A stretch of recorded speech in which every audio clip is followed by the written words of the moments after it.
झालं इथपर्यंत। आणि आता सगळ्यात पहिली गोष्ट, ज्या टॉपिकवरती 2 मार्क्स आहेत तुमचे, तो 2 मार्कांचा टॉपिक तुमचा क्लिअर करून देतो।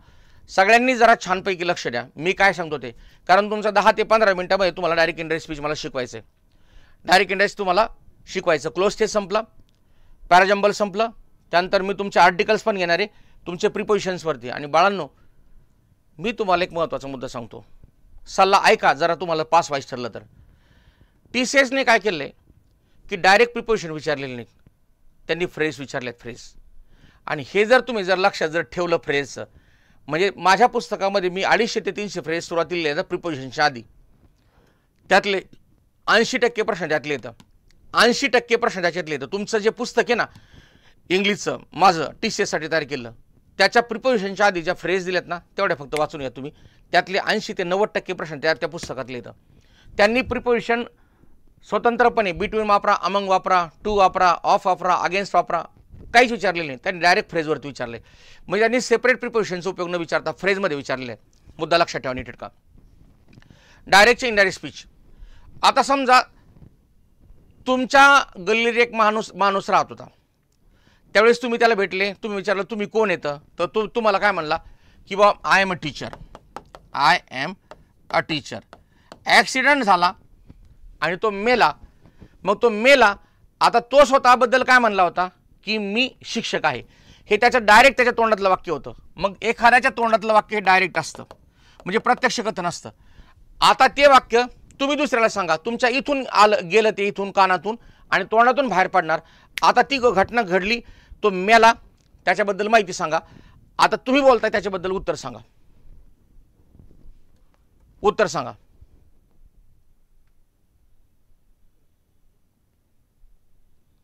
उत्तर सांगा लवकर,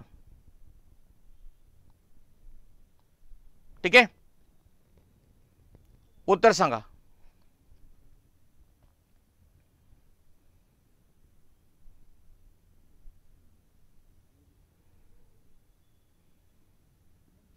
म्हणजे आता तुम्ही हे वाक्य त्याच्याबद्दल जे बोलताय तर ते ही वॉज अ टीचर, या ठिकाणी तो आता तुमच्या समोर पण नाही, म्हणजे जो बोललेला आहे तो आपल्या समोर नसतो, त्यावेळेस वाक्य सोडवताना त्याची माहिती त्याच्याबद्दलच सांगायची। एखादी बाई जर म्हणली एखाद्या माणसाकडे हात करून हा माझा नवरा आहे, तर तुम्ही घरी गेल्यानंतर सांगताना ती बाई म्हणली की तो तिचा नवरा होता, आपल्या अंगावर नाही घ्यायचं ते, कारण ते आपला काही संबंध असेल त्याच्यामध्ये। म्हणून बोलणारा कोण आहे त्या ठिकाणी त्याच्या गळ्यातलं फळगुटून द्यायचं, पण बोलणारा जर आय असेल त्या ठिकाणी स्वतःला म्हणायचं। आणि बाळांनो, जी गोष्ट तुमच्या समोर घडते ती भूतकाळात जाईल कशी, म्हणजे जर वाक्यात बोलणारा वर्तमान काळात बोलत असेल तर वाक्य वर्तमान काळात राहील, आणि वाक्यात जर व्यक्ती भूतकाळात बोलून गेला असेल तर वाक्य भूतकाळात जाईल। एवढी सिंपल साधी गोष्ट आहे, सगळ्यात महत्त्वाची गोष्ट। आता आपण पाहूया ॲसर्टिव्ह सेंटेन्स। ॲसर्टिव्ह सेंटेन्स काय असतं, अवतरण चिन्हातील वाक्याची सुरुवात होते कर्त्याने आणि वाक्याच्या शेवटी असतं फुल स्टॉप, झालं ॲसर्टिव्ह सेंटेन्स। पण ज्यावेळेस तुम्ही कोणतंही वाक्य घ्या आणि तुम्ही या कानातून ऐका आणि तोंडातून बाहेर काढा, त्याचं माहितीत रूपांतर होत असतं, आणि कोणतीही माहिती ॲसर्टिव्ह सेंटेन्समध्येच असते। म्हणजेच कुठलीही डायरेक्ट इंडायरेक्ट स्पीच केलेलं जे वाक्य असतं ते ॲसर्टिव्ह सेंटेन्स विधानाचे वाक्य, म्हणून डायरेक्ट इंडायरेक्ट स्पीच केलेल्या वाक्यात शेवटी फुल स्टॉप असतो, इतर कोणतं चिन्ह चालत नाही। आणि जर तुम्ही चिन्ह दिलं तर तुमचा कार्यक्रम संपला, लक्षात ठेवा। ओके, ठीक आहे, आता लक्ष द्या, मी तुम्हाला दोन्ही प्रकारे सांगतो, डायरेक्ट पण सांगतो आणि इनडायरेक्ट पण सांगतो, उलटे पालटे दोन्ही पण वाक्य करायला सांगतो। ओके, ठीक आहे, आता लक्ष द्या। ॲसर्टिव्ह सेंटेन्समध्ये विधानाची वाक्य, जसं I work in a company, हे असं वाक्य, करता क्रियापद पूरक भाग फुल स्टॉप। मग कोणतीही माहिती जोडताना आपण की वापरतो, आणि की वापरतो याचा अर्थ आपण दॅट वापरतो। मग उद्गारवाचक वाक्य सुद्धा एक प्रकारची माहिती आहे, म्हणून विधानार्थी वाक्य आणि उद्गारवाचक वाक्यात 2 वाक्य जोडण्यासाठी, म्हणजे बोलणाऱ्याचं आणि आपलं वाक्य जोडण्यासाठी दॅट असतं। मग या ठिकाणी पहा, ॲसर्टिव्ह सेंटेन्स ज्यावेळेस आपण वाक्यामध्ये एखादं विधान करतो त्यावेळेस आपल्यासमोर जर कोणी ऐकायला जर असेल तर त्या ठिकाणी सेडचं टोल्ड करा, आणि ऐकायला नसेल तर सेडचं सेडच ठेवा। मग या ठिकाणी ऐकणारा असल्यास सेडचं टोल्ड करा, सेड टूचं टोल्ड करा, टोल्ड घ्यायचं नाही बरं का, हे टोल्ड इकडे घ्यायचं नाही, सांगून ठेवतो, नाही तर करताल घोटाळा। सेडचं टेल करा आणि सेडचं टेल्स करा, हा झाला वर्तमान काळ, हा झाला भूतकाळ। मग या ठिकाणी जर इथं जर भूतकाळ आहे तर इथलं वाक्य भूतकाळात जाईल, इथला जर वर्तमान काळ आहे इथलं वाक्य वर्तमान काळातच राहील, म्हणजे काळात बदल होणार नाही। आता जर ऐकणारा नसेल तर काय करायचं, ऐकणारा नसेल तर मग सेडचा सेडच ठेवा, सेडचा सेडच ठेवा, इथं टू राहणार नाही पहिली गोष्ट, सेचं सेस ठेवा आणि सेचं सेजच ठेवा, झाला पहिला मुद्दा। दुसरा मुद्दा, आता जर तुमचं वाक्य विधानार्थी वाक्य आहे. म्हणजे या ठिकाणी हा बोलणाऱ्याचं वाक्य आणि हे तुमचं वाक्य आहे पुढचं. तर या ठिकाणी तुम्हाला दॅट वापरावं लागतं कंजंक्शन. आणि कंजंक्शन फक्त एकच वापरावं लागतं. 2-2 कंजंक्शन वापरले तुमचा कार्यक्रम संपला. आणि या ठिकाणी ह्या दॅटच्या आधीचे वाक्य टू नसतं. टू जर वापरलं तर तुमचा कार्यक्रम परत संपला. व्यक्ती भूतकाळात बोलला तर वाक्य भूतकाळ जाईल, वर्तमान काळात असेल तर वर्तमान काळात राहील, वाक्य शेवटी फुल स्टॉप राहील, अवतरण चिन्ह काढून टाका, स्वल्पविराम काढून टाका. कंजंक्शन म्हणून दॅट वापरा. एका जागी 2 कंजंक्शन कधीच नसतात. वाक्याच्या शेवटी पूर्ण विरामच पाहिजे, फुल स्टॉप. बोलणारा भूतकाळात बोलत असेल तर अवतरण चिन्हातील वाक्य भूतकाळात जाईल. बोलणारा वर्तमान काळात किंवा भविष्यकाळात बोलणार असेल तर वाक्याच्या काळात कोणताच बदल होणार नाही, जे आहे तेच राहून ठेवायचं. त्रिकाल सत्य म्हणी सुविचार यांच्या वाक्याचा काळ कधीच बदलत नसतो, कधीच नाही. पृथ्वी गोल आहे तर ती कधी पण गोलच आहे, सपाट नाही, चौकोनी नाही, त्रिकोण नाही, काहीच नाही. रिपोर्टिंग बरोबर टू वापरू नये. IMP IMP IMP. रिपोर्टिंग बरोबर जर टू वापरलं तर तुमचा कार्यक्रम संपलेला आहे, विषय संपला. लक्ष द्या. आता सगळ्यात महत्त्वाची गोष्ट, वाक्य सोडवताना वाक्याच्या शेवटी पाहायचं फुल स्टॉप आहे का. सगळ्यांच्या शेवटी तुमचा फुल स्टॉप आहे, फुल स्टॉप फुल स्टॉप फुल स्टॉप. म्हणजेच काय करायचं, वाक्य तुमचं फुल स्टॉपवरूनच त्या क्वेश्चन मार्क वगैरे काही नाही म्हणून ते उत्तर काढणं साधन ठरू शकत नाही तुमचं. वाक्य सी सेड कोणता काळ आहे सांगा, भूतकाळ आहे. बाळांनो मला सांगा, ती व्यक्ती भूतकाळात बोलली तर या ठिकाणी पहा भूतकाळ भूतकाळ भूतकाळ, तर याच्यात एक वाक्यच बसत नाही. मग इथून जर मी तुम्हाला जर या ठिकाणी जर रेषा जर मारली तर इकडच्या वाक्यामध्ये 1 नंबरचं वाक्य याच्यातलं एक वाक्य चुकीचं आहे. ते कोणतं वाक्य चुकीचं आहे तेवढं मला सांगा लवकर. वाक्य चुकीचं कोणतं आहे तेवढं सांगा लवकर.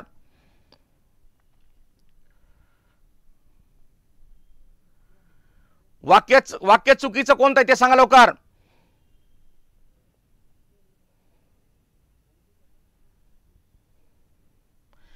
अरे बाबांनो, हे वाक्य भूतकाळात बोललं, याचं वर्तमान काळ होईल कसा, चुकलं. आता जर वाक्य जर इथं भूतकाळात आहे, हा जर भूतकाळ आहे तर वाक्याचा भूतकाळ कोणता होईल सांगा, कॅनचं काय होईल सांगा, कूड. मग हे जर कूड जर झालं तर या ठिकाणी कूड इथं नाहीच, इथं कॅन घेतलंय, वर्तमान काळाचं भूतकाळ केलंच नाही.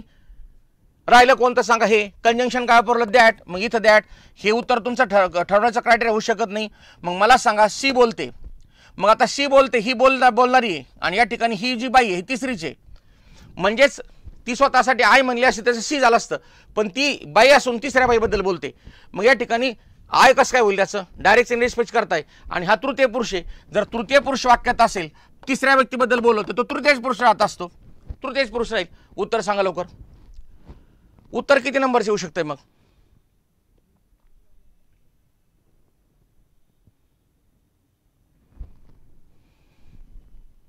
उत्तर क्रमांक 3. म्हणजे वाक्यात जर तुमच्या कॅन असेल त्याचं काय होईल सांगा, कूड होईल भूतकाळानुसार. आणि इज असेल तर वाज होईल, नारा असेल तर वेअर होईल, मे असेल तर माईट होईल, शल होईलचं वूड होईल, आणि शल जर सल्ला असेल तर त्याचं शूड होईल. ओके ठीक आहे, झालं तुमचं उत्तर काढण्याचं पहिला क्रायटेरिया. आता सगळ्यात पहिली गोष्ट, maths teacher sed honesty is the best policy.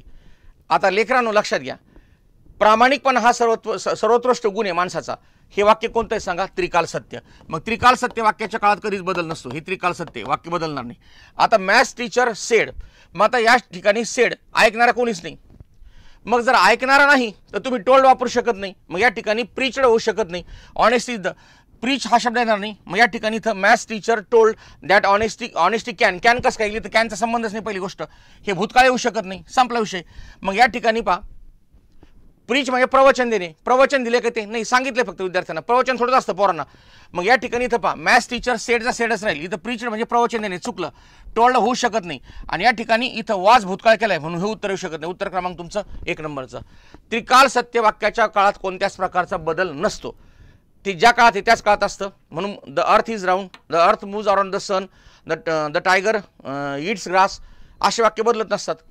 Car runs on petrol बदलत नाही. कॅट हॅज 4 legs नाही बदलत, कारण ते त्रिकाळ सत्य वाक्य. झालं तुमचं वाक्य. आता पुढचा मुद्दा, Sara said to him I called your mother yesterday. आता वाक्याचा काळ भूतकाळ आहे. मग बाळांनो जर भूतकाळ आहे तर सारा त्या काळात येस्टरडे बनली होती. मग येस्टरडे कर पहा, येस्टरडे कर जर पाहिलं तर त्याचा बदल होतो असतो द प्रिव्हियस डे. कोणता, द प्रिव्हियस डे. मग ज्या ठिकाणी भूतकाळ असून सुद्धा येस्टरडे ठेवलाय ते तुमचं वाक्य चुकलंय. म्हणजे येस्टरडे ज्या ठिकाणी ते तुमचं वाक्य डायरेक्टच चुकीचं आहे, कारण वाक्य भूतकाळात गेले तर त्याचं उत्तर द प्रिव्हियस डे व्हायला पाहिजे. ओके ठीक आहे, संपला विषय. साराला कोणीतरी मन मोकळं करायला आहे, म्हणजे या ठिकाणी सेड टूचं रूपांतर होतं टोल्डमध्ये. आता हे जर भूतकाळात आहे तर तुमचा टेल्स होण्याचं काय कारण आहे, हे चुकलं. आणि एक लक्षात ठेवा, त्यांची TCSची चुका करण्याची पद्धती सेम मेथडने, सेम मेथड. सेडचं ते 2 ठिकाणी वर्तमान काळ करतात किंवा एका ठिकाणी वर्तमान काळ करतात. मग टोल्ड होण्याचं काही कारणच नाही पहिली गोष्ट. मग आता या ठिकाणी पहा, राहिलं तुमचं वाक्य कोणतं सांगा, सारा टोल्ड हिम कंजंक्शन दॅट. मग या ठिकाणी इथं जर दॅट आहे तुमचं कंजंक्शन, याच्यावर उत्तर निघत नाही, याच्यावर नाही, हा पूर्ण भाग समान आहे म्हणून याच्यावर उत्तर निघणार नाही. पुढचं पाहायचं, वाक्याचा काळ भूतकाळी, उत्तर सांगा. वाक्याचा काळ भूतकाळी, उत्तर सांगा लवकर. वाक्याचा काळ भूतकाळ आहे, उत्तर सांगा लवकर.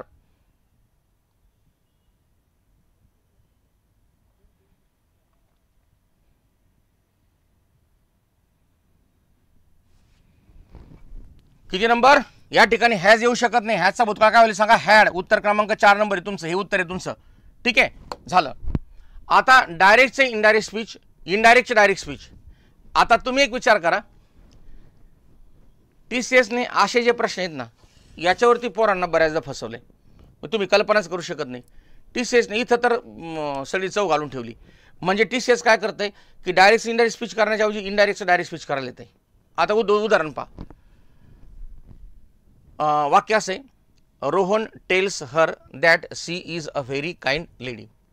Rohan tells her that she is a very kind lady. आता लक्षात ठेवा की या ठिकाणी दॅट राहणार नाही, इथं कॉमा येईल आणि इथं अवतरण चिन्ह येईल. ठीक आहे. मग आता एक विचार करा की जर तुम्ही इनडायरेक्टचं डायरेक्ट स्पीच करताय, बोललेला कसा असेल रोहन, मग आता या ठिकाणी जे टेल्स आहे, टेल्सचं रूपांतर काय होईल सांगा, वर्तमान काळात असल्यामुळे या ठिकाणी Rohan says to, says to, Rohan तिला म्हणतो. आता रोहन तिला काय म्हणतो, तर वाक्यामध्ये काय सांगा, इथं इज आहे. हां, इज आहे म्हणजे हे जर वर्तमान काळात आहे तिथं वर्तमान काळच ठेवलेलं आहे. म्हणजे तुमचं वाक्य मुळातच काय सांगा, वर्तमान काळातलं समोरच घडतंय तुमच्या. पण रोहन त्या बाईला बोलताना काय बोलेल एवढं मला सांगा फक्त. म्हणजे तो समोर बाई आणि तिला काय म्हणेल सांगा, तो एवढं सांगा. रोहन जर ती बाई समोर आहे तर त्या बाईला उद्देशून काय बोलेल एवढं मला सांगा.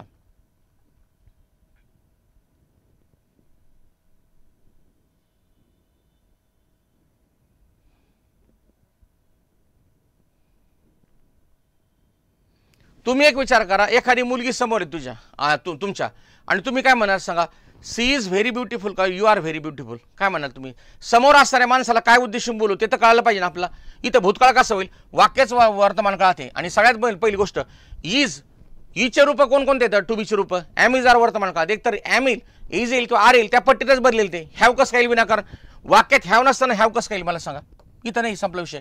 मग रोहन सेड टू हर, आता इथं वर्तमान काळ आहे, इथं भूतकाळ करून ठेवलाय. मग तुम्ही एक विचार करा,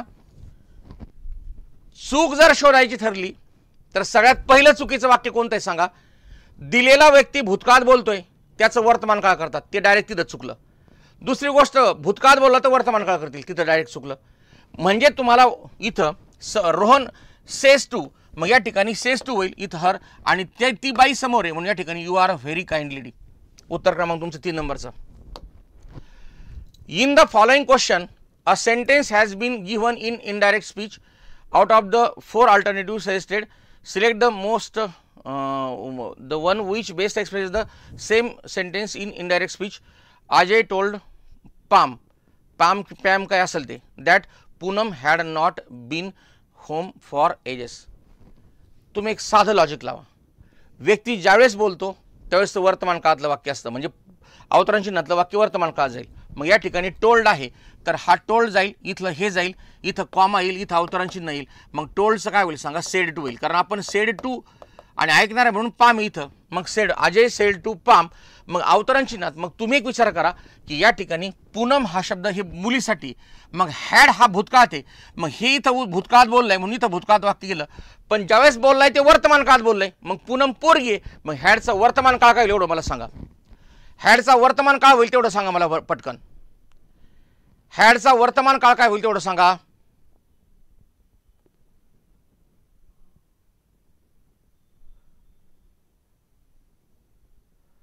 हॅडचा बदल काय होईल सांगा, वर्तमान काळ होईल, एक तर हॅव होईल किंवा हॅज होईल.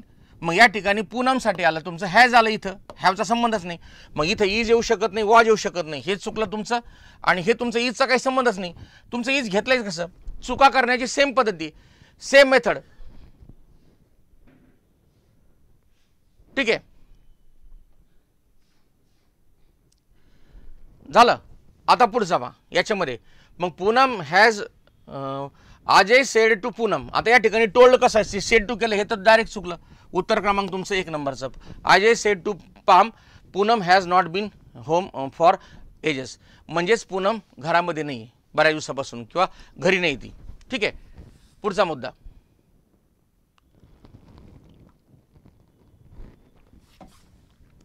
पुढचा मुद्दा आता व्हर्बल क्वेश्चनचे डायरेक्ट इंडायरेक्ट स्पीच. बानो TCSने फक्त 2च गोष्टीवरती भर दिले. TCSने एक तर WH टाईप क्वेश्चन आणि व्हर्बल क्वेश्चनवरती प्रश्न विचारलेत. बाकी त्यांनी आज्ञार्थी वाक्यावरती प्रश्न विचारलेले नाहीत, एक्सक्लेमेटरी सेंटेन्सवरती प्रश्न विचारलेले नाहीत. फक्त त्यांनी जास्तीत जास्त प्रश्न विचारले WH टाईप क्वेश्चन आणि एक व्हर्बल क्वेश्चन. बाळांनो, ज्यावेळेस समोरचा व्यक्ती एखाद्याला प्रश्न विचारतो तो त्याचा स्वतःचा प्रश्न असतो म्हणून तो त्याला प्रश्न विचारतो. आपण त्याचं माहितीत रूपांतर करताना व्हर्बल क्वेश्चन जो असतो त्याचं तुम्हाला विधानार्थी वाक्यात रूपांतर करावं लागतं. विधानार्थी वाक्य म्हणजेच काय, कर्त्यानंतर सहाय्यकारी क्रियापद. आता उदाहरण पहा, एक वाक्य are you mad question mark. आता हा झाला क्वेश्चन, कारण सहाय्यकारी क्रियापद कर्त्याच्या आधी जर असेल तर तुमचा 100% प्रश्न असतो. सहाय्यकारी क्रियापद जर कर्त्याच्या आधी असेल तर 100% प्रश्न असतो. त्या वाक्यातून काही ना काही विचारलं असतं, येस नो तरी विचारलं असतं काही ना काही. पण हे वाक्य विधानार्थी कसं करायचं, सहाय्यकारी क्रियापद इकडे टाका. फक्त डू डज इट असेल तर ती तिकडे टाकताना निघून जात असतं कधी कधी, आणि क्रियापदावर त्याचा परिणाम होतो. म्हणजे डू गेलं तर काही नाही होत, पण डज गेलं तर क्रियापदाला एक्सप्रेस प्रत्यय लागतो, आणि डीड गेलं तर व्हिटू होत असतं क्रियापदाचं. मग हे साधं वाक्य काय होईल सांगा, यू आर मॅड. मग याचा अर्थ होतो जर का, तो आहे का, काय अर्थाने, किंवा जे व्हर्बल क्वेश्चन आहे त्याच्यात कंजंक्शन मात्र आपण विधानार्थी वाक्यासारखं वापरू शकत नाही. विधानार्थी वाक्यात की अर्थाने आपण वापरतो दॅट, पण व्हर्बल क्वेश्चनमध्ये तुम्हाला वापरावं लागतं इफ आणि व्हेदर. इफ आणि व्हेदर. आता याच्यातला फरक सांगतो तुम्हाला. जनरल वाक्यामध्ये इफ वापरतात आणि एकातून दोघातून एकाची निवड असेल तर व्हेदर वापरतात.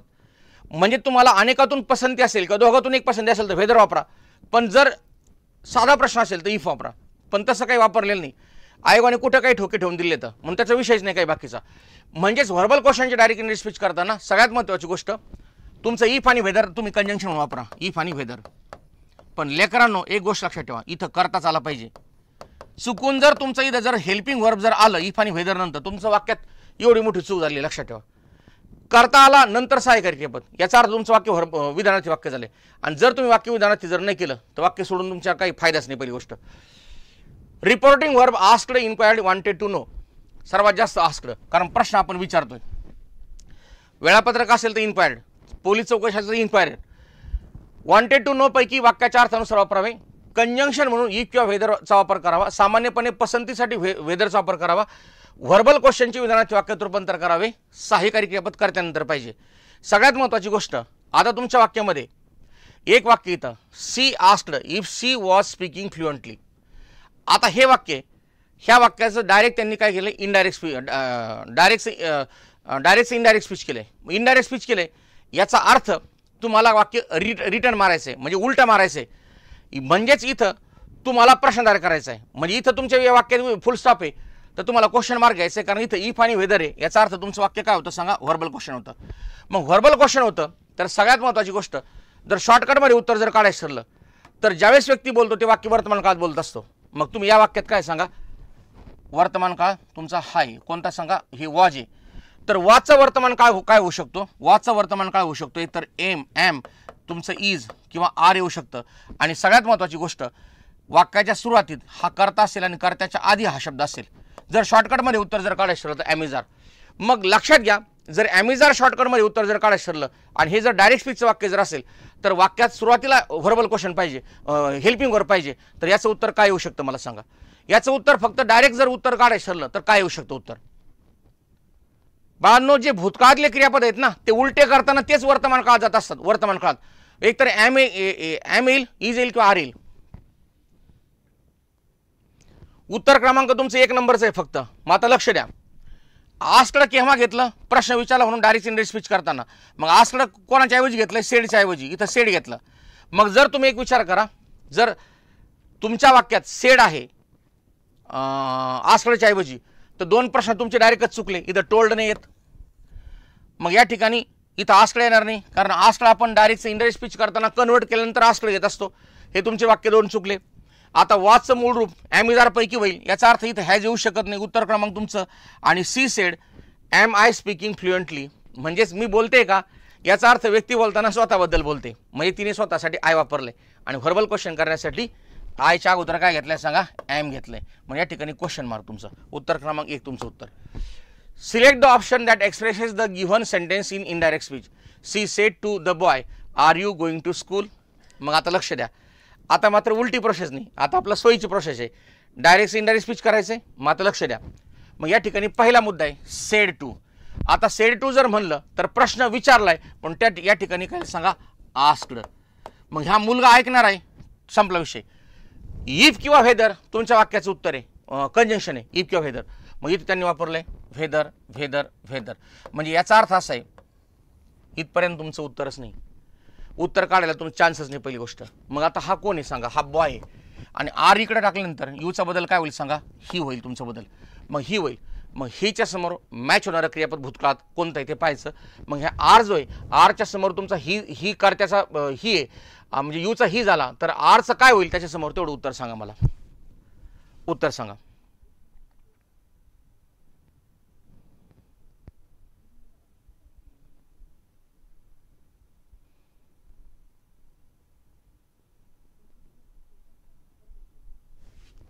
काय होईल सांगा, याचं उत्तर होईल आरचा भूतकाळ होईल. मग आरचा भूतकाळ काय, आरचा भूतकाळ एक तर वाज होईल, एक तर वेअर होईल, दोन्हीपैकीच काहीतरी होईल. मग या ठिकाणी याला मॅच कोणतं, वाज होतं. मग या ठिकाणी इथं हे उत्तर काय होऊ शकत नाही तुमचं, कारण इथं ई पण वापरलं आणि वेदर पण वापरलं, दोन कंजंक्शन नसतात कधी, हे डायरेक्टच चुकलंय. भविष्यकाळ कसं काय होईल आणि वर्तमान काळ काय होईल उत्तर. मग तुम्ही एक विचार करा, जर पोरगं जर शान असेल तर ते काय करेल, फक्त इथं काय भूतकाळ आणि इथं भूतकाळ कुठे फक्त इथं एक आणि इथं एक, हे दोन डायरेक्ट वाक्य चुकून टाकेल. आणि नंतर पाहिजे या ठिकाणी पण कंजंक्शन, इथं पण दोन कंजंक्शन येतं, हे चुकलं. उत्तर क्रमांक 1 नंबरचं. WH type question. आता पाहूया आपण WH टाईप क्वेश्चन. आणि WH टाईप क्वेश्चन भानगड काय तर समजून घ्या जरा. WH टाईप क्वेश्चनची डायरेक्ट जनरल स्पीच. आता सगळ्यात महत्त्वाची गोष्ट, जर WH टाईप क्वेश्चन जर अवतरण चिन्हात जर असेल तर त्याचं विधानार्थी वाक्य कसं करायचं. त्यानंतर what are you doing today. What are you doing today. वाक्यामध्ये कंजंक्शन WH प्रश्नामध्ये हा शब्द बाजूला काढून ठेवायचा. आता राहिलं काय, परत सहाय्यकारी क्रियापद कर्त्याच्या आधी. म्हणजे तुमचं कोणतंही सहाय्यकारी क्रियापद कर्त्याच्या आधी नको आहे, ते कर्त्याच्या नंतर पाहिजे. मग या ठिकाणी तुम्हाला वापरायचं इकडे यू आर डुईंग टुडे. झालं. आता व्यक्ती जर भूतकाळ बोलत असेल तर टुडेचं दॅट डे होऊन जाईल, कारण तो आजचा दिवस नाही, बोलला त्यावेळेस तो आजचा दिवस होता. मग या ठिकाणी पहा, सेड किंवा सेड टू ऐवजी रिपोर्टिंगवर वाक्याच्या अर्थानुसार आस्क्ड वापरावे. 99% आस्क्ड. चौकशी असेल तरच इन्क्वायर्ड वापरा. वॉन्टेड टू नो तर आतापर्यंत कधी वापरलंच नाही पहिली गोष्ट. डिमांडेड वॉन्टेड टू नो पैकी वापरावे.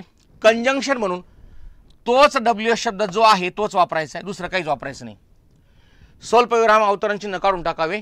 सहाय्यकारी क्रियापद तुम्हाला कर्त्यानंतर टाकायचे, म्हणजेच WH शब्दानंतर डायरेक्ट करता आला पाहिजे. हेल्पिंग वर्ब जर आलं इथं तर तुमचा कार्यक्रम संपलेला आहे. In the following question a sentence has been given in indirect direct speech out of the 4 जे असेल ते. Rehan said what has Mohan planned for his future. आता व्हॉट हा कंजंक्शनचा प्रकार आहे तुमचा. मग मोहनच्या आधी काय आलंय सांगा, हॅज आलंय. तुम्हाला या ठिकाणी इथं वापरायचं आहे हॅज. तर आता या ठिकाणी तुम्हाला ॲसर्टिव्ह सेंटेन्स करण्यासाठी कर्त्यानंतर हेल्पिंग वर वापरायचं आहे. झालं तुमचं वाक्य विधानार्थी वाक्य. वाक्य शेवटी फुलस्टॉप पाहिजे. सगळीकडेच फुलस्टॉप दिलेच नाही त्यांनी म्हणा, पण आहे तरी. आता हा प्रश्न विचारलाय, तर या ठिकाणी सेडच्या ऐवजी आस्क्ड येईल. मग आस्क्ड हा प्रश्न आहे तर तुमचे डायरेक्ट दोन उत्तरं चुकले. तर कोणतं, हे आणि हे. कारण तुम्ही प्रश्न विचारताय म्हणल्यानंतर आस्क्ड होईल, तुमचे सेड कसं करायला तिथं चुकलं. मग आता मला एक सांगा, ह्या वाक्यामध्ये जर तुम्हाला 1 आणि 3 मध्ये उत्तर शोधायचं ठरलं आणि हा व्यक्ती जर भूतकाळात बोलतोय तर उत्तर सांगा किती नंबरचं आहे. व्यक्ती जर भूतकाळात बोलतोय तर उत्तर सांगा किती नंबरचं आहे. उत्तर सांगा.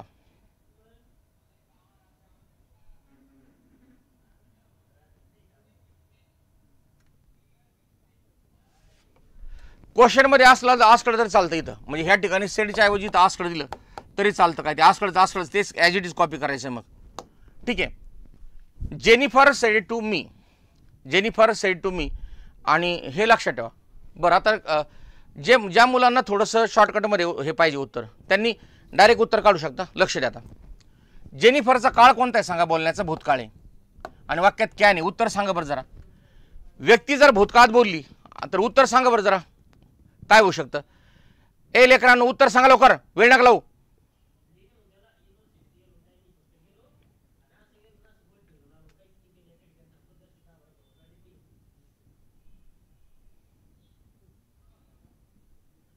अहो लेकरांनो, जर तुम्हाला एवढ्या सिंपल साध्या गोष्टीत 1 सेकंदात उत्तर निघत असेल तर बाकी करायची गरज काय? कॅनचा भूतकाळ होईल, कारण काय इकडे व्यक्ती भूतकाळात बोलते. मग कॅनचा भूतकाळ फक्त इथं नाही. उत्तर कोणतं आहे सांगा? डोळे झाकून फक्त हे तुमचं उत्तर आहे. जेनिफर आस्क्ड मी व्हॉट शी कुड डू फॉर माय चाइल्ड. मला विचारलंय. मायचं हीच का नाही झालं? कारण या ठिकाणी मीच्या बरोबरसाठी माझंच आहे लेकरू. कारण जो वाक्य सोडवतो त्याच्यासाठी ते लेकरू वापरले, त्याचं ते स्वतःचं लेकरू आहे त्याचं ते. ठीक आहे, झालं वाक्य तुमचं. आता इथं इम्पेरेटिव्ह सेंटेन्सचे डायरेक्ट इनडायरेक्ट स्पीच.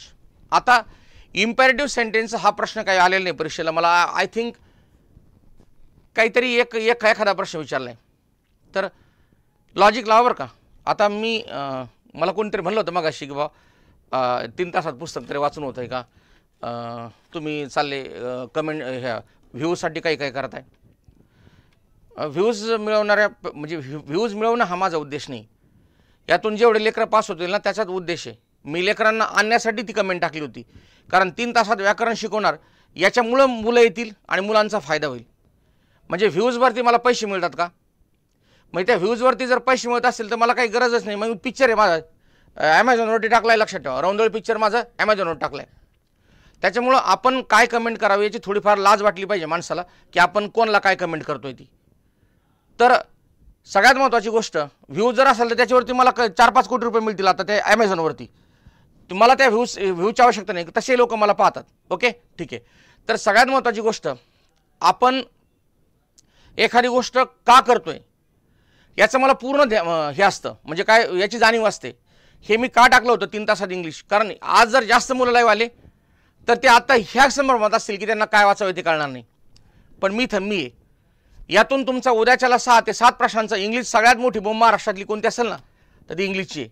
आणि बाळासाहेब शिंदे एकमेव माणूस असा होता की ज्यावेळेस फक्त पाण्याने सोडून दुसरं कोणतंही पुस्तक मार्केटमध्ये स्पर्धा परीक्षेसाठी नव्हतं, त्यावेळेस मी उतरलेलो आहे मार्केटमध्ये. समजलं? ठीक आहे,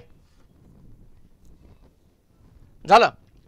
इम्पेरेटिव्ह सेंटेन्सचे डायरेक्ट इनडायरेक्ट स्पीच. मग इम्पेरेटिव्ह सेंटेन्सचे डायरेक्ट इनडायरेक्ट स्पीच करताना एक महत्त्वाचा मुद्दा लक्षात ठेवायचा या ठिकाणी, तो म्हणजेच आज्ञा कोणाला देते. मग समजा विद्यार्थी शिक्षकाला आज्ञा करेल की विनंती करेल. देवाला पण प्रार्थना करू. भिकारी तुम्हाला एखादा भीक मागेल तर घरातले लोक एकमेकांना टोल्ड म्हणतील, आस्कड म्हणतील, पाणी आण वगैरे. आता नवरा बायको एकमेकांना आज्ञा करत नाहीत. भाजी आणा म्हणलं तर ती विचारते भाजी आणता का म्हणून. मग त्या ठिकाणी अशा टोल्ड सांगते ती. तर एक लक्षात ठेवा की कोणाला बोलतंय त्यानुसार ordered, advised, requested, commanded, threatened, warn, begged यापैकी असतं. आता हे तुम्हाला कळेल की काय बोलायचं आहे ते. पण सगळ्यात महत्त्वाची गोष्ट, आज्ञार्थी वाक्य हे वर्तमान काळात असतं आणि आज्ञा कधीही भूतकाळात नसते. म्हणून आज्ञार्थी वाक्यात जर तुम्ही या ठिकाणी जसं असं वाक्य पहा, ओपन द डोअर, तर लेकरांनो या वाक्यामध्ये ओपन द डोअर या वाक्यामध्ये तुम्ही एक विचार करा की या ठिकाणी फक्त तुम्हाला टू लिहायचे. झालं तुमचं. आणि पहिल्या वाक्याला जोडून टाका, जे तुम्ही वापरले का रिपोर्टिंग वर्ब त्याला जोडून टाका. झालं तुमचं वाक्य फिनिश. फक्त निकटता दर्शक शब्द असतील तर त्याचं दूरता शब्दात रूपांतर करा, जर वाक्य व्यक्ती भूतकाळात बोलत असेल तर. पण टू नंतर क्रियापदाचं मूळ रूप असतं, हा मुद्दा लक्षात ठेवायचा. झालं. जवळच्या संबंधासाठी आस्कड किंवा टोल्ड तरी वापरलं तरी चालते. होकारदर्शक वाक्यासाठी कंजंक्शन प्रमाणे टू वापरावे. आणि जर चुकून वाक्य होकारदर्शक असेल तर टू वापरलं, पण डोंट असेल तर काय करायचं? डोंट असेल तर डोंटच्या ऐवजी नॉट टू टाकायचं. हा प्रश्न IMP करा. बाकीची सर्वनामं, निकटतर शब्द, सलवाचक शब्द यांच्यात बदल करा आणि काळात बदल करू नका, कारण आज्ञा ही वर्तमान काळात असते. आज्ञार्थी वाक्य नेहमी साध्या वर्तमान काळात असतं. आता एक उदाहरण तुम्हाला सांगायचं आहे की या ठिकाणी आपल्याला हे आता घेऊ नका, तर हे तुमचं हे फक्त डायरेक्टच उत्तर सांगतो मी तुम्हाला. तिथं Vidya requested the teacher to let her take the taste.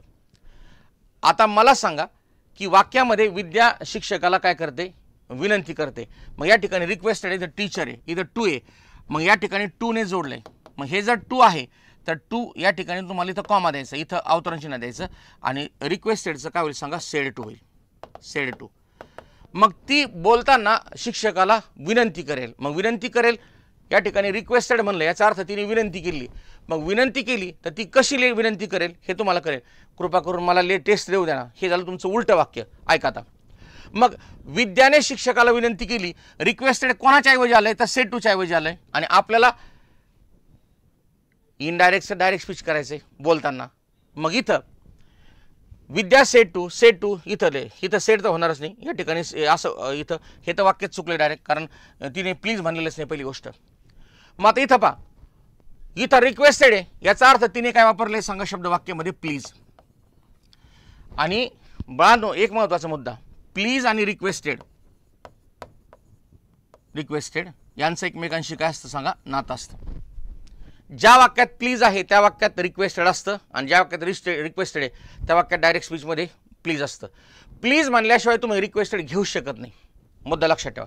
मग सगळ्यात महत्त्वाची गोष्ट, विद्या बोलताना त्या शिक्षकाला या ठिकाणी त्यांनी काय म्हणले, रिक्वेस्टेड म्हणले.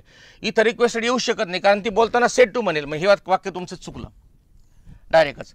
आता Vidya said to the teacher please let me take the test आणि Vidya said to the teacher let me take the taste.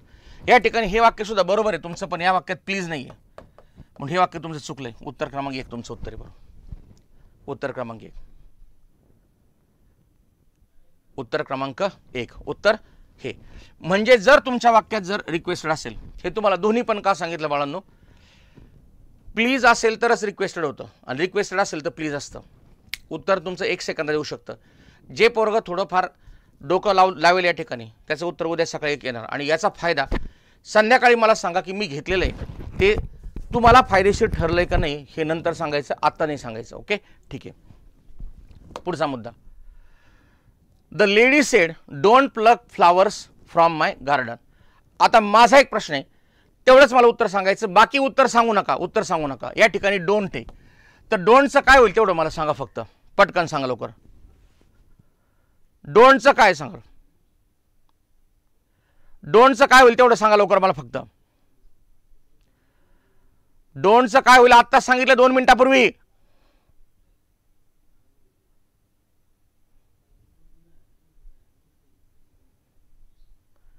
डोंटचं काय होतं असतं, नॉट टू. मग नॉट टू होतं, मग या ठिकाणी नॉट टू नाही बरं का, नॉट टू होत असतं. मग या ठिकाणी पहा इथं डोंट आहे, हे डोंटचं नॉट टू होत असतं, हे डायरेक्टच वाक्य चुकलं तुमचं. इथं नॉट टू केले ठीक आहे, वॉन्ट केले, टोल्ड केले. आता ही मला सांगा, आमच्या बागेतली फुलं तोडायची नाही, याचा मूड सांगा मला वाक्याचा. याचा मूड जर सांगितलं तुम्ही तर मला सांगायचं उत्तर काय आहे याचं. ती बाई त्या पोरानं म्हणते, काट्यानं माझ्या बागेतले फुलं तोडू नका, सांगा लवकर. माझ्या बागेतले फुलं तोडायची नाहीत.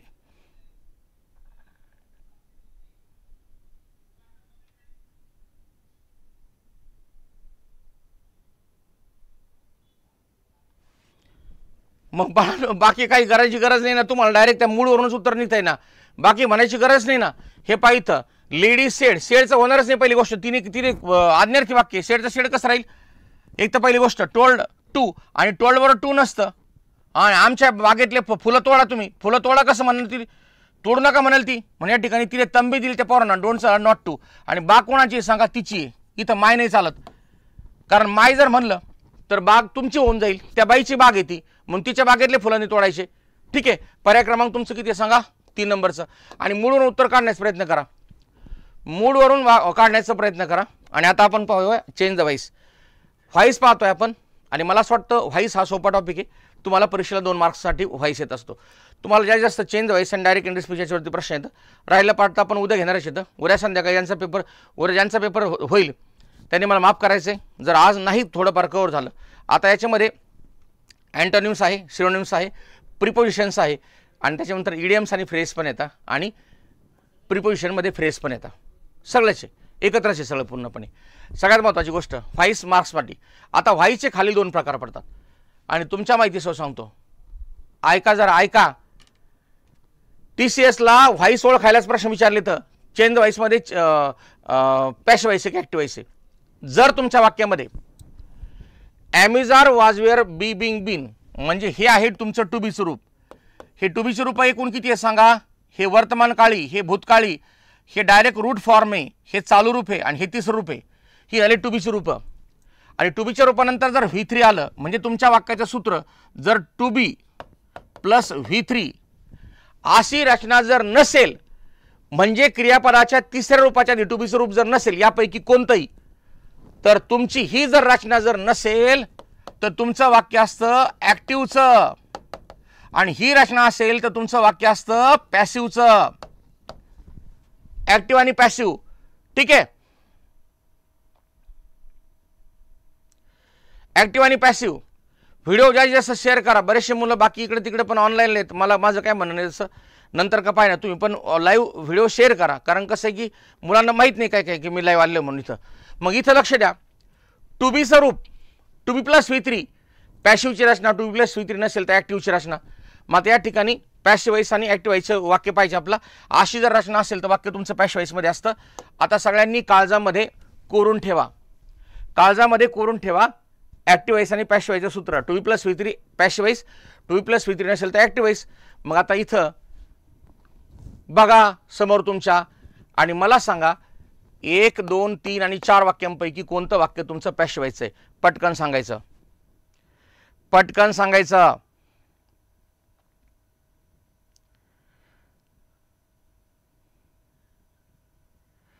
पटकन सांगायचं. वाक्यामध्ये पॅसिव्ह व्हाईस कोणतं आहे. पॅसिव्ह व्हाईसचं वाक्य सांगा. विनाकारण काही पण भंकसगिरी करू नका. उत्तर चुकी देऊ नका. बरोबर. बहुतेक पोरांचं उत्तर बरोबर आलं. आता काही मुलांनी 1 नंबरचं निवडलं. 1 नंबरचे कोणत्या हिशोबाने निवडतायत पोरं. अरे टू बीचं रूप आणि V3 पाहिजे. काय चाललंय.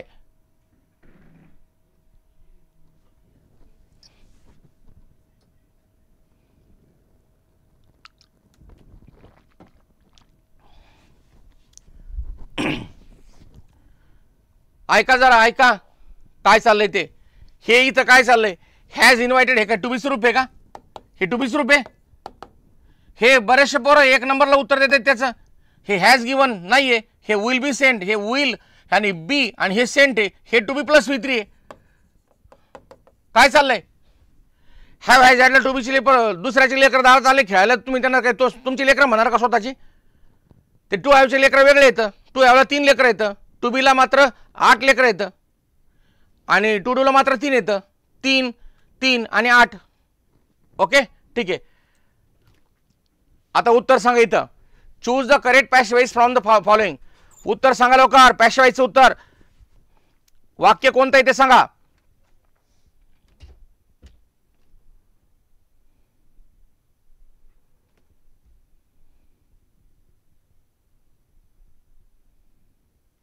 पॅसिव्ह कन्स्ट्रक्शनचं वाक्य सांगायचं. इथं चुक नका करू. आता सांगा.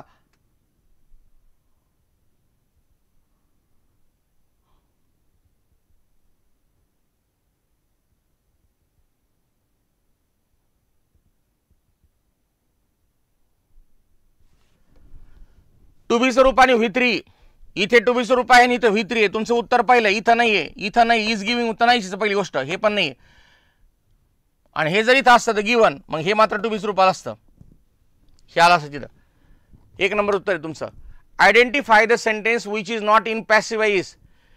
जे पॅसिव्ह व्हाईस ना मध्ये नाही ते ओळखायचं म्हणजे ॲक्टिव्ह व्हाईस ओळखायचं. पटकन सांगा लवकर. चला लवकर. जे पॅसिव्ह व्हाईस मध्ये नाही ते ओळखा म्हणजेच ॲक्टिव्ह व्हाईस ओळखा.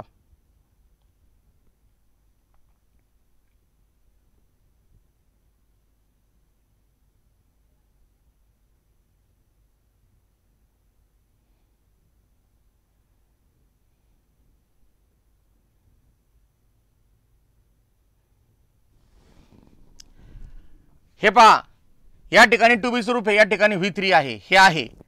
या ठिकाणी मात्र नाही आहे तुमचं. बी नाही आहे. बी नंबरचं उत्तर नाही तुमचं 2 नंबरचं. आणि या ठिकाणी हॅज विथ पण बी आणि V3. अरे तुम्हाला एक काय सांगितलं, ह्या V3च्या आधी टू बीची तिसऱ्या रूपाच्या आधी टू बीचं रूप पाहिजे. टू बीचं रूप कोणकोणते येतं? मग टू बीचं रूप वर्तमान काळी कोणकोणते येतं? M, is, R. भूतकाळी कोणते येतं? Was, were. आणि मूळ रूप आहे बी, चालू रूप आहे बीइंग आणि तिसरं रूप आहे बीन. झालं, हे पाहिजे. आणि ह्यात काय एवढं विशेष काय, तेवढं सोपं आहे एकदम. हे तुम्हाला वाक्य पॅशवाईज ओळखायला बरं का, हाताने लहान लेकरांसारखा खेळ न करू. ते एकदम एक सेकंदाचं काम आहे. बीचं तुम्हाला पॅशवाईज ओळखायला आलं किंवा ॲक्टिवाईज ओळखायला ना, तर तुमचा पेपर 1 तासात संपेल मला मान्य. परंतु तुम्हाला उत्तरं पण काढता आले पाहिजे ना ॲक्युरेट. नाहीतर 1 तासात संपवला आणि झालं गेलं मेरिट 2 मार्कांनी. तसं नाही, विचार करून करा ना. तुम्ही 2 तासात संपवा पेपर, काय अडचण नाही. बसू नका तिथं, बसून राहू नका. पण बाळांनो, डोकं वापरून उत्तरं काढा, कारण हा तुमच्या आयुष्याचा प्रश्न आहे. आता मी तुम्हाला पॅशवाईज कसं करायचं सांगतो. बरं, माझा एक प्रश्न आहे तुम्हाला. मी तुम्हाला सांगितलं होतं 2B + V3 हे पॅशवाईजची रचना असते. तर मला एवढंच सांगा फक्त,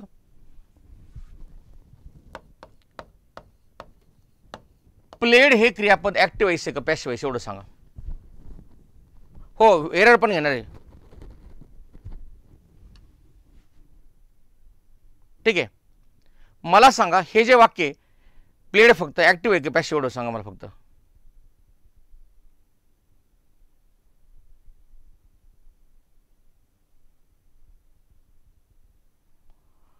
अरे बाप,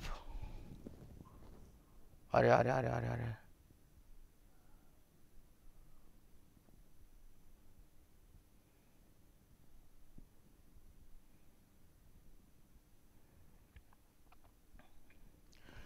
अरे तुम्ही येडे झाले का काय? उत्तर काय देताय तुम्ही मला?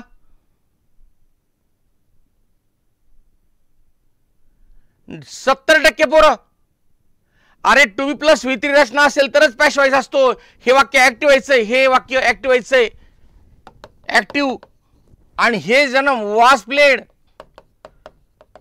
आता मात्र पॅसिव्ह आहे.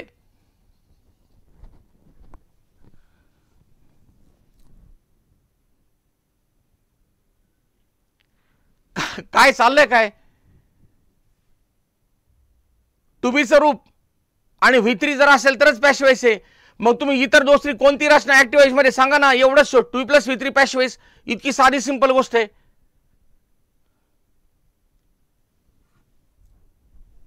ठीक आहे, बरं. आता मी तुम्हाला एक साधं लॉजिक सांगतो. वाक्यात पॅसिव्हाइज करताना 2 गोष्टींकडे लक्ष द्यायचे, आणि त्या 2 गोष्टी कोणत्या आहेत त्या जरा नीट लक्षात ठेवा. पॅसिव्हाइज करताना 2 गोष्टींकडे लक्ष द्यायचे. सगळ्यांनी छानपैकी इथं अंतःकरणाला हात लावून हे शिकायचंय. ठीक आहे बाळांनो, राईट हा शब्द आहे आणि राईट्स हा शब्द आहे, हे ॲक्टिव्हाइज मधले. म्हणजे ही इकडची राईन ॲक्टिव्हाइज मधली आणि इकडची पॅसिव्हाइज आहे. सगळ्यात महत्त्वाची गोष्ट, वाक्यात क्रियापद एकटं असेल, वाक्यात एकटे क्रियापद असेल, एकटे क्रियापद, तर त्याच्या जोडीला वर्तमान काळासाठी एम, इज, आर यापैकी काहीतरी शब्द घ्या योग्य तो कर्मानुसार, आणि भूतकाळासाठी वॉज वेअर घ्या. झालं. एकट्या क्रियापदाच्या आधी am, is, are, was were, वर्तमान काळासाठी एम, इज, आर आणि भूतकाळासाठी वॉज वेअर आणि V3 करायचं. पण वाक्यात 2 हेल्पिंग वर्ब असतील तर 2, म्हणजे वाक्यात जर हेल्पिंग वर्ब आणि मेन वर्ब असेल, आता या ठिकाणी तुमचं हेल्पिंग वर्ब आहे आणि या ठिकाणी तुमचं मेन वर्ब आहे. आता मेन वर्ब तुमचं V1 असेल तर तुम्हाला V1 साठी इथं बी निवडायचं आहे हेल्पिंग वर्बच्या नंतर. या ठिकाणी जर तुमच्या हेल्पिंग वर्बला जर ING असेल तर याला निवडायचं बीइंग, आणि इथं जर V3 असेल तर या ठिकाणी निवडायचं बीन आणि याचं V3 करायचं, परत V3 करायचं. म्हणजे जर 2 सहाय्यक 2 क्रियापद असतील तर बी बिंग बीनच येईल मध्ये, आणि जर एकटा असेल तर am, is, are, was were येईल. मग वर्तमान काळ राईट ऑब्लिक राईट्स हे वर्तमान काळातले. मग या ठिकाणी तुमचं येऊ शकतं एम किंवा इज किंवा आर प्लस रिटर्न. आता लेकरांनो, एक गोष्ट तुम्ही साधी सोपी लक्षात ठेवा की राईट आणि राईट्स हे वर्तमान काळात एकटं क्रियापद आहे, एम, इज, आर येईल. मग तुम्हाला एम, इज, आर 3 निवडायचं का? कर्म कोणतं आहे त्यानुसार मॅच करा. मग या ठिकाणी जर इथं जर एम, इज, आर आहे आणि या ठिकाणी मी जर इथं जर लेटर्स लिहिलं, लेटर्स तर यापैकी कोणतं निवडायचं एवढं मला सांगा फक्त. तुमच्या वाक्यात जर कर्म असेल,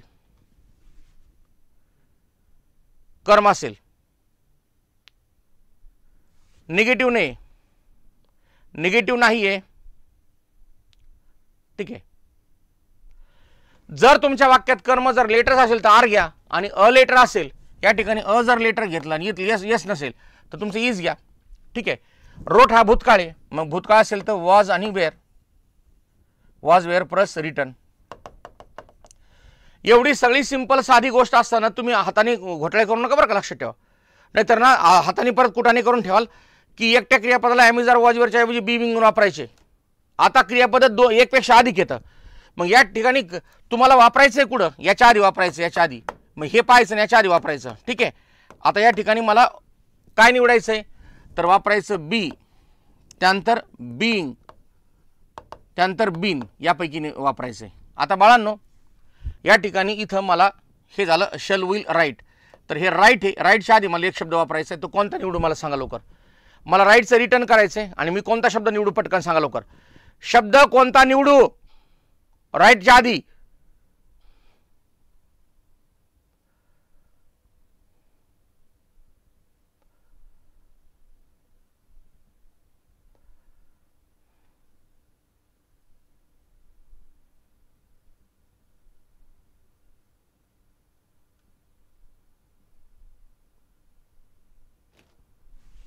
झालं.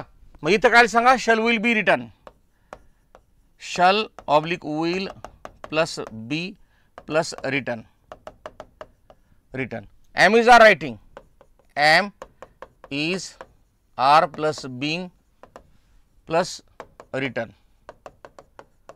त्यानंतर was were writing, was were plus being plus written, written. आणि या ठिकाणी आय एन जी असेल तर मग रायटिंग येईल तिथं. आता इथं रिटर्नच्या आधी लिहायचं मला, इथं शब्द कोणता निवडू सांगा. वरच्यापैकी कोणता शब्द लिहू, रिटर्नच्या आधी मी कोणता शब्द लिहू एवढं मला सांगा. रिटर्नच्या आधी मी कोणता शब्द लिहू पटकन सांगायचं.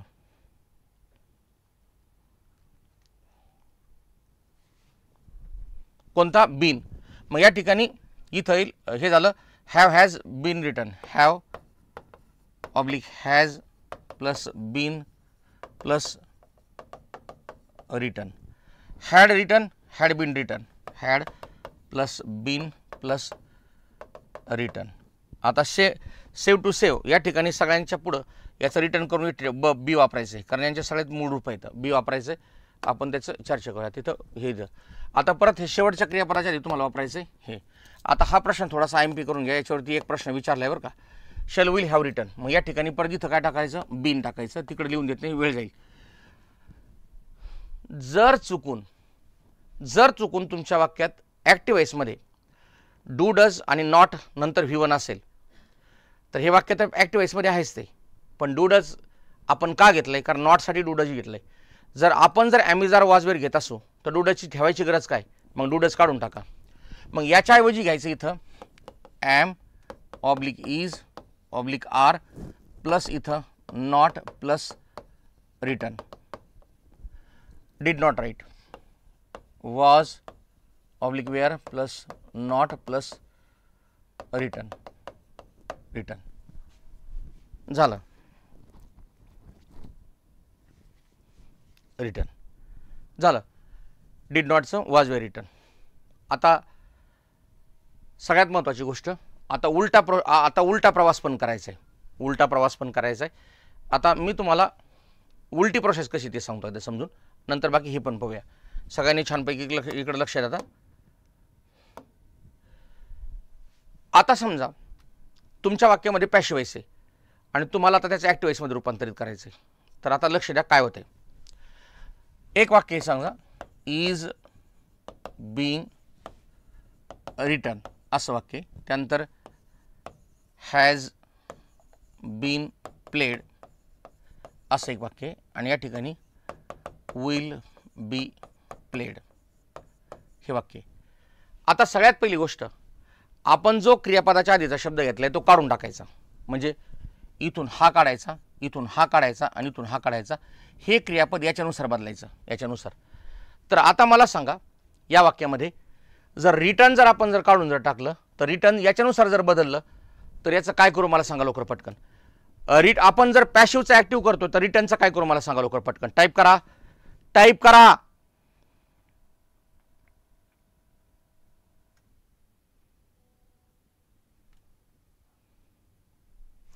म्हणजे जर पॅसिव्हचा ॲक्टिव्ह करायचं ठरलं तर एका सेकंदाचं काम आहे आणि त्याला एवढं पाणी लावायची गरज नाही.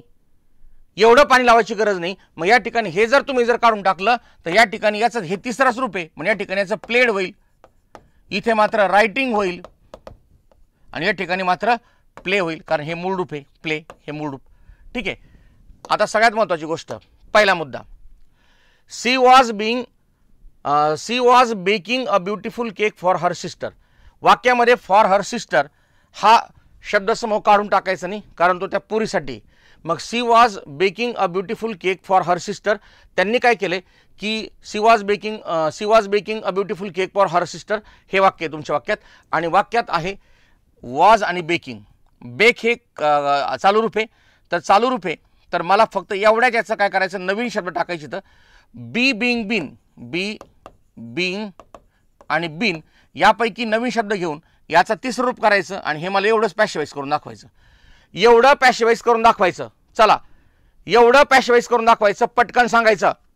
बाकी उत्तर सांगू नका, मला उत्तर नका सांगू.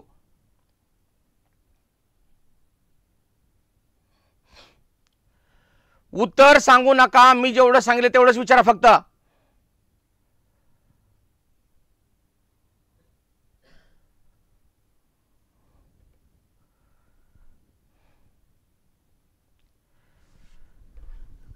वॉज बिंग बेक्ड आहे तुमचं. आता उत्तर झालं. Was being baked, BACKED, was being baked. मग वॉज बिंग बेक्ड कुठे आहे, तिथं कुठं नाही ते कट करायचं, इथे नाही. वॉज बिंग बेक्ड आहे. Was being baked by her sister नाही, beautiful cake for a sister. आता लक्ष द्या, हा वाक्याचा कर्ता आहे, ही प्रथम आहे, याची शेवटी काय होईल सांगा, द्वितीय होईल. मग शेवटी काय पाहिजे त्याचं, बाय हर. आणि तिने केक कोणासाठी केलाय सांगा, तिच्या बहिणीसाठी केलाय. तर मला सांगा आता तुमचं वाक्य वाचा, ह्या 3 वाक्यांपैकी तुमचं कर्म कोणतं आहे सांगा. अ ब्युटिफुल केक हे कर्म तुमचं सर्वात सुरुवातीला येईल. मग अ ब्युटिफुल केक जर सुरुवातीला जर आलं तर मला सांगा की त्याच्यातलं उत्तर कोणतं बरोबर येऊ शकतं. तुम्हाला थोडं कन्फ्युजन होऊ शकतं, परंतु कन्फ्युजन होण्याचं काही कारण नाही, कारण तिच्या बहिणीसाठी केक केलाय तिने. बहिणीसाठी केक केलाय.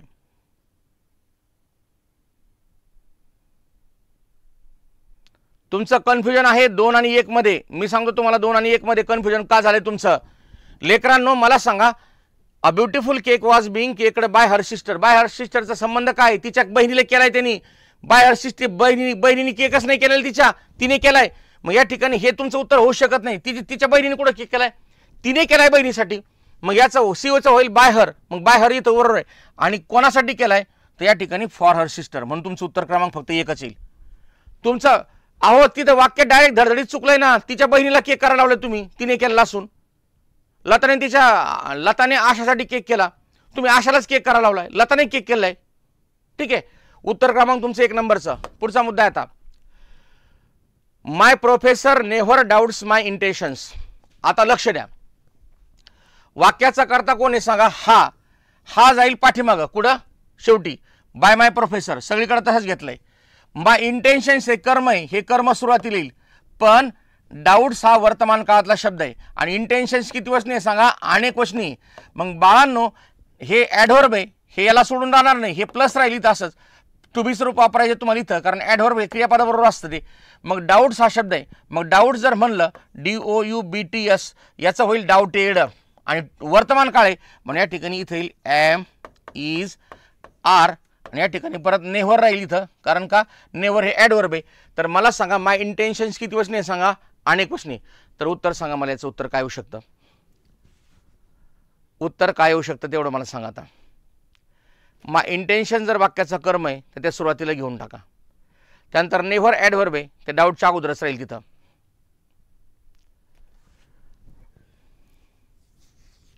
याचा इथं वर्तमान काळ होणार नाही, इज होणार नाही, इथं भूतकाळ होणार नाही. वर्तमान काय, डाऊट्स हा शब्द आहे, V1 आहे वाक्यात, V1ला एस किंवा एस प्रत्यय म्हणून ॲमिजार येईल तिथं. मग राहिलं काय, माय इंटेन्शन्स आर नेव्हर डाऊटेड. इथं बिंगचा संबंधच काय, इथं ING येऊ शकत नाही तुमचं, कारण बिंगला ING लागतं ना. हे दोन नंबर उत्तर आहे तुमचं. बरं, अंपायर प्लेज नॉइजी सॉंग्स, हे कर्म आहे तुमचं, ऑब्जेक्ट, हे व्हर्ब आहे तुमचं, आणि उमर हा शब्द वाक्याचा सब्जेक्ट आहे. मग सब्जेक्ट जर असेल तर बाय उमर असं तुमचं यायला पाहिजे, बाय उमर. ठीक आहे. आता मला सांगा, प्लेज हा शब्द आहे, प्लेज, प्लेज, तर प्लेजचं पॅशिवाइज एकटं क्रियापद आहे. मग वर्तमान काय आहे, एम इज आर प्लेड असं होईल तुमचं, एम इज आर प्लेड. तर आता लेकरांनो मला सांगा, जर तुमच्या वाक्यात नॉइजी सॉन्ग जर सुरुवातीला असेल तर नॉइजी सॉन्ग, उत्तर सांगा बरं जरा. नॉइजी सॉन्ग जर सुरुवातीला असेल तर उत्तर काय आलं पाहिजे, पटकन सांगा. नॉइजी सॉन्ग जर सुरुवातीला असेल तर उत्तर काय येऊ शकतं.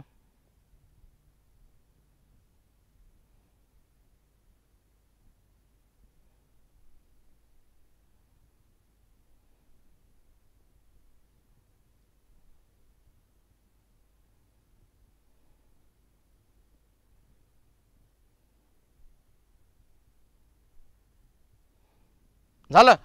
मग नॉइजी सॉन्ग जर अनेक वचनी तर तुम्ही साहजिकच या ठिकाणी वाक्य वर्तमान काळात आहे, भूतकाळ तर होणारच नाही. पहिली गोष्ट इज कसं काय येऊ शकतं, नाही. मग या ठिकाणी वाक्यामध्ये प्लेस वर्तमान काळ, इथं बिंगचा संबंध ING कुठे आहे, नाही आहे. उत्तर क्रमांक किती सांगा तुमचं, इथं noisy songs are played by Umar, 3 number उत्तर तुमचं. Noisy songs are played by Umar, आणि इथं इज प्लेड बाय इज कसं होईल, सॉंग्स किती वचनी सांगा, अनेक वचनी, अनेक वचनी उत्तर तर तुमचं आर यायला पाहिजे इथं. ठीक आहे. The supervisor will assign you a quote. ठीक आहे. आता वाक्याच्या सुरुवातीला सगळीकडे यू घेतलंय, सुरुवातीला यू घेतलंय, सीट नाही घेतलं, सीट नाही घेतलं, यू घेतलंय. आता विल असाइन एवढे. बरं, बोलू नका, मला फक्त विल असाइनचं काय करा, एवढं पॅशवाईज टू बी रूप टाका, आणि हे मला याचं 30 रूप करून दाखवा. एवढ्याचं पॅशवाईज करून दाखवा मला, एवढ्याचंच पॅशवाईज करा. चला लिहा, पटकन लिहा.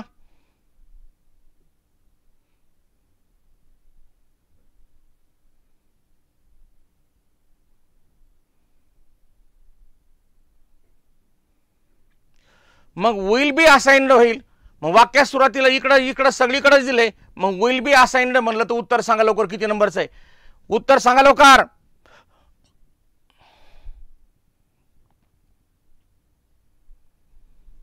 विल बी असाइन्ड उत्तर किती क्रमांकाचं आहे, 1 नंबरचं. अरे फक्त क्रियापद पहा, बाकी पाहायची गरज नाही आहे. तुम्ही ऐका ना, तुम्ही जरा WH टाईप असो, व्हर्बल असो, फक्त क्रियापद जवळ आणि उत्तर काढा, संपला विषय तुमचा. आणि कर्माला मॅच करून पहा. चला, see choose the correct passive voice of she does not like you. मग वाक्यात करता हाय, करता जाईल पाठीमाग. मग या ठिकाणी बाय हर असं होईल. मग या ठिकाणी डज नॉट आहे, डज आणि नॉट इथंच ठेवायचं. डू साठी तुम्हाला काय घ्यायचं, डू साठी am is are plus not plus V3 liked, am is are not liked. तर आता मला सांगा, वाक्याचा करता कोण आहे, कर्म कोण आहे सांगा, यू सुरुवातीला येईल. मग यू जर सुरुवातीला आलं तर उत्तर कसं येईल मला सांगा पटकन, जास्त घोळ घालू नका.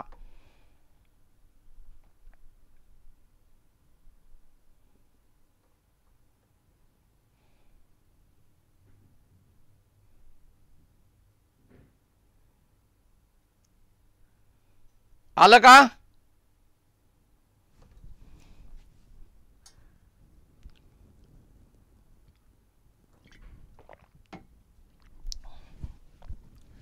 यू प्रथमा पण सारखी, द्वितीय पण सारखी, पुढे गेलं तर यूच राहत असतं.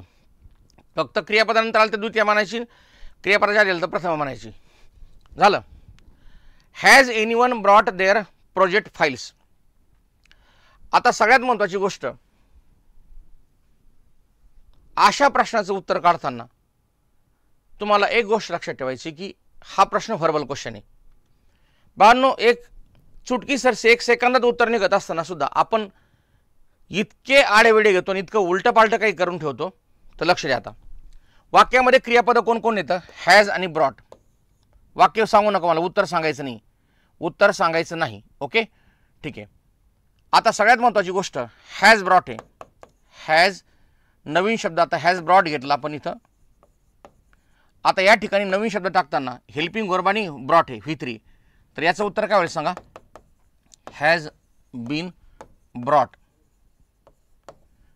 वाक्याचं कर्म काय सांगा? There project files. फाईल्स किती वचनी आहे सांगा? अनेक वचनी. जर फाईल्स अनेक वचनी आहे तर तुमच्या वाक्याच्या सुरुवातीला जे हॅज आहे त्याचं रूपांतर कशामध्ये होईल मला सांगा? प्रोजेक्ट फाईल्स अनेक वचनी जर असेल तर त्याला म्हणतात दे. दे. मग दे जर म्हणतात तर अनेक वचनी, तर मला उत्तर सांगा बरं कोणतं येऊ शकतं? म्हणजे जर तुम्हाला याचं उत्तर जर काढायचं ठरलं तर ते उत्तर एका सेकंदामध्ये निघत असेल तर तुम्ही वाक्य सोडायची गरज काय?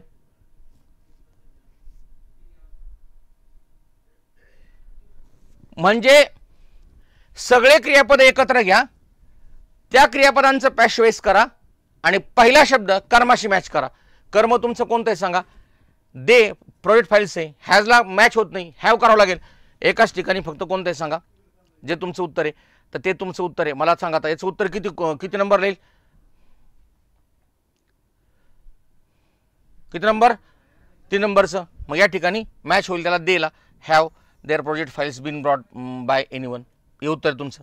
म्हणजे जर तुम्हाला असा जर प्रश्न जर आला तर मी तुम्हाला एक साधं उत्तर सांगतो कसं काढायचं ते.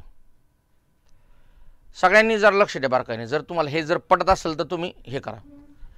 हा जो इथला शब्द आहे डायरेक्ट याच्याशी मॅच होतो ते पाहायचं. जर मॅच होत नसेल त्याला मॅच करा, तेच तुमचं उत्तर असतं. मग समजा मी आता या ठिकाणी तुम्हाला इथं एक वाक्य देतो, ते उत्तर मला बरोबर हे काय सांगा? इथं इज आहे सुरुवातीला आणि या ठिकाणी इथं लेटर्स आहे, लेटर्स LETTERS आणि हा व्हर्बल क्वेश्चन आहे. ओके, व्हर्बल क्वेश्चन आहे. तर माझा साधा एक विचार नाही तुम्हाला की आता मला सांगा, मी जर लेटर्स लिहिले आणि इज तिथं लिहिलं तर इजचा बदल तुमच्या पॅशवाईजमध्ये काय व्हायला पाहिजे एवढं सांगा फक्त.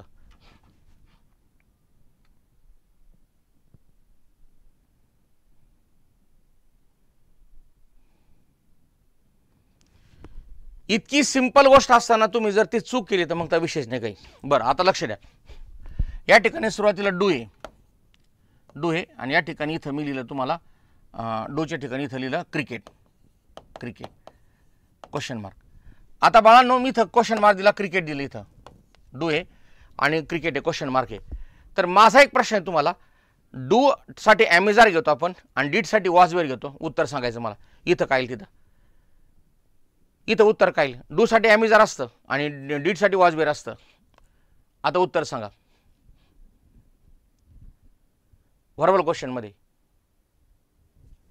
काय इज येईल तिथं. या ठिकाणी मी डीड घेतलं, आता भूतकाळ घेतला तर उत्तर सांगा बरं. जर भूतकाळ घेतला तर भूतकाळ जर घेतला तर उत्तर सांगा लवकर.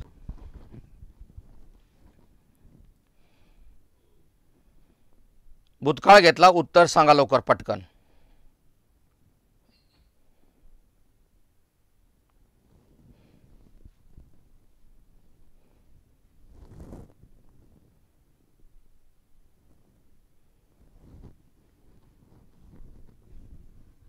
वॉज. सिम्पली म्हणजे जर डोकं लावायचं असलं तर हे मेथडनी हे करा. जर तुम्हाला डोकं लावायचं आणखी तर तुम्ही तुमचे मेथड कोणत्या वापरू शकता, माझं काय म्हणणं नाही. ठीक आहे, पुढचा मुद्दा आहे इथं, हू टॉट यू इंग्लिश. आता हा जो प्रश्न आहे हा थोडासा किचकट आहे. या ठिकाणी 2 कर्म येतं, मग ह्या 2 कर्मानुसार तुमचं उत्तर यायला पाहिजे. मग 2 कर्मानुसार तुमचं उत्तर यायला पाहिजे तर दोन्ही कर्माचं यू जर असेल, आता टॉट भूतकाळ आहे, यूजनुसार तुमचं वेअर येईल आणि इंग्लिशनुसार तुमचं वॉज येईल. मग या ठिकाणी टॉट हा भूतकाळ आहे. मग टॉट जर भूतकाळ आहे तर याचं उत्तर काढताना तुम्हाला वॉज ऑब्लिक वेअर प्लस टॉट येईल, TAUGST. आता सगळ्यात महत्त्वाचे म्हणजे त्यांनी कोणतं कर्म सुरुवातीला घेतलंय, म्हणजे यू घेतलंय का इंग्लिश घेतलंय याच्याबद्दल आपल्याला आता माहिती करून घ्यायची. मग आता या ठिकाणी हू जे त्या हूचं उत्तर काढताना हू इकडे जाताना हूचं होत असतं एकतर बाय हुम होत असतं किंवा याचं आणखी होत असतं who dash dash dash dash by. म्हणजे जर तुमच्या वाक्याची हूने सुरुवात जर झाली, सगळ्यांनी लक्ष द्या बरं का, जर तुमच्या वाक्यात हूने सुरुवात जर झाली तर उत्तर शोधताना एकतर बाय हुम पहा सुरुवातीला किंवा हू डॅश डॅश बाय पहा. म्हणजे जर पॅशिवाईज करायचं ठरलं हूच्या वाक्याचं तर उत्तरं पाहताना हे कुठं काळजारू करून ठेवा, एखाद्या ठिकाणी भिंतीवरती लिहून ठेवा. हूच्या वाक्याचं पॅशिवाईज करताना एकतर सुरुवातीला बाय हुम यायला पाहिजे किंवा हू डॅश डॅश बाय यायला पाहिजे. मग या ठिकाणी हू डॅश डॅश बाय तर शेवटी कुठंच नाही, मग बाय असं कुठंच नाही. मग सगळ्यात महत्त्वाची गोष्ट, हूच्या वाक्याचं पॅशिवाईज करताना दोनच मेथड असतात पॅशिवाईज करायच्या. एकतर वाक्याच्या सुरुवातीला बाय हुम येत असतं किंवा हू डॅश डॅश बाय येत असतं. मग हू डॅश डॅश बाय तर इथं कुठं दिलेच नाही पहिली गोष्ट, म्हणजे ही मेथड तर वापरलेच नाही कुठं. राहिलं फक्त बाय हुम कुठं आहे, तर बाय हुम कुठं आहे, तर या ठिकाणी आपला उत्तर काढताना बाय हुम कुठं आहे, इथं नाही, इथं नाही, इथं नाही. राहिलं हा प्रश्न. आता सगळ्यात महत्त्वाची गोष्ट, आपण टॉटचं काय केलं होतं, ह्या टॉटचं काय केलं होतं आपण, वॉज वेअर टॉट केलं होतं. मग त्यांनी हे बाय होम सुरुवातीला आलं तर हे इंग्लिश जिथं तुम्ही घेतलंय हे शेवटी प्रश्नसूचक शब्द शेवटी नसतो. मग हे तुमचं डायरेक्टच चुकलंय, कारण हा प्रश्न फॉर्मच होऊ शकत नाही असा.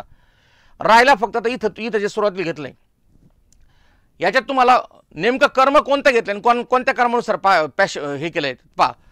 त्यांनी इथं इंग्लिश सुरुवातीला घेऊन चूक केली, वाक्य कन्स्ट्रक्शन चुकून टाकलं. राहिलं फक्त तुमच्या वाक्यात यू घेतलंय का इंग्लिश घेतलंय, इथं कोणच इंग्लिश घेतलेलं नाही. कोण घेतलंय सांगा, यू. म्हणजे याचा अर्थ बाय हुम नंतर तुमचं हेल्पिंग वर्ब आहे, कारण हा क्वेश्चन आहे. मग इथं जर हेल्पिंग वर्ब आहे तुमचं वेअर, तर हे यूला मॅच होतंय बरोबर. मग याच्या वाक्यात to be plus V three रचनाच नाही पहिली गोष्ट, ह्या वाक्यामध्ये to be plus V three रचना, हे डायरेक्ट चुकलं. म्हणजेच जर तुम्हाला हूचं उत्तर काढायचं ठरलं तर हूच्या उत्तरामध्ये दोनच पॉसिबिलिटी येतात. एक तर बाय हुम ही पॉसिबिलिटी आहे पहिली, दुसरी हू डॅश डॅश डॅश बाय ही दुसरी पॉसिबिलिटी. आणि जर या दोन पॉसिबिलिटी दोन वाक्यात असतील तर याच्यातच उत्तर कोणतं तरी असेल. मग तुमचं कर्म कोणतं घेतलं त्याला मॅच करून पाठ, तुमचं टू बी स्वरूप झालं, तुमचा कार्यक्रम संपला. याचं उत्तर तुम्ही जर सोडायला जर गेले तर तुम्हाला कमीत कमी 1 तास लागतो शिकवायला त्याला, ह्या हूच्या वाक्याचा. मी फक्त तुम्हाला शॉर्टकट सांगितलंय की या पद्धतीने उत्तर काढण्याचा प्रयत्न करा. मग हे जर उत्तर जर तुम्ही काढताना हे जर मेथड जर वापरली, who by whom question mark, who dash by question mark, एवढंच पाठ करून ठेवायचं फक्त. मी तुम्हाला सांगतो 1 सेकंद लागेल उत्तर काढायला. आणि उद्या जर हा प्रश्न जर आला तर संध्याकाळी फोन करून सांगायचं मला की सर तुम्ही आम्हाला सांगितलं होतं त्याचा हा प्रश्न आलाय. ठीक आहे. पुढचा मुद्दा आहे लेटचं वाक्य. मग लेटच्या वाक्याचं समजा आज्ञार्थी वाक्य, मग आज्ञार्थी वाक्याचं पॅशिवाईज कसं होईल. तुम्हाला इतर कोणत्याही टाईपच्या आज्ञार्थी वाक्याचं उत्तर प्रश्न विचारलेलं नाही, साधे साधे विचारलेत फक्त. आणि हा तुझा प्रश्न मी माझ्या मनाने दिलाय, आज्ञार्थी वाक्यावरती तुम्हाला प्रश्न नाही. मग इथं पहा, आज्ञार्थी वाक्यामध्ये क्रियापदाच्या मूळ रूपाने वाक्यात सुरुवात होत असते आणि त्यानंतर तुमचं कर्म असतं, नंतर पूरक भाग असतो. आता या ठिकाणी चेंज व्हायस आहे. मग त्यांनी काय सांगितलं की ह्या सूत्रानुसार तुमचं पॅशिवाईज करा. मग चेंज व्हाईस हे आपण इथं घेतलं, चेंज द व्हाईस हे वाक्य. या वाक्यात पूरक नाही, हा कॉम्प्लिमेंट भागच नाही. हे काय सांगा, व्हर्ब आहे, क्रियापदाचं मूळ रूप आहे आणि हे तुमचं ऑब्जेक्ट आहे. मग त्यांनी सांगितलं की सुरुवात करा आज्ञार्थी वाक्याची लेट नाही, त्यानंतर कर्म घ्या, नंतर बी घ्या, नंतर व्ही थ्री घ्या. मग वाक्यात लेटने सुरुवात केली तर आपण केली लेटने सुरुवात. त्यानंतर आपण नवीन शब्द लेट नंतर घेतलं कर्म, नंतर घेतलं कर्म तर द व्हाईस. नवीन शब्द तुमचा कोणता आहे सांगा, बी. आणि व्ही थ्री तुमचं काय सांगा, changed. Changed, let the voice be changed. आता मी तुम्हाला एक वाक्य सांगतो, ते मला करून दाखवा. SUMMON summon the fire brigade. FIREBRIGADE summon the fire brigade. आता हे तुमचं व्हर्ब आहे आणि V1 आहे आणि हे तुमचं काय सांगा, ऑब्जेक्ट आहे. तर मला उत्तर करून दाखवा त्याचं. summon the fire brigade पटकन सांगायचं, चला लवकर. summon the fire brigade याचं उत्तर मला सांगा. तुम्हाला इतक्या सिंपल साध्या पद्धतीचे प्रश्न विचारले तर कुठेही अवघड नाही, कुठेही राज्यसेवे सारखे कंबाईन सारखे प्रश्न येतात.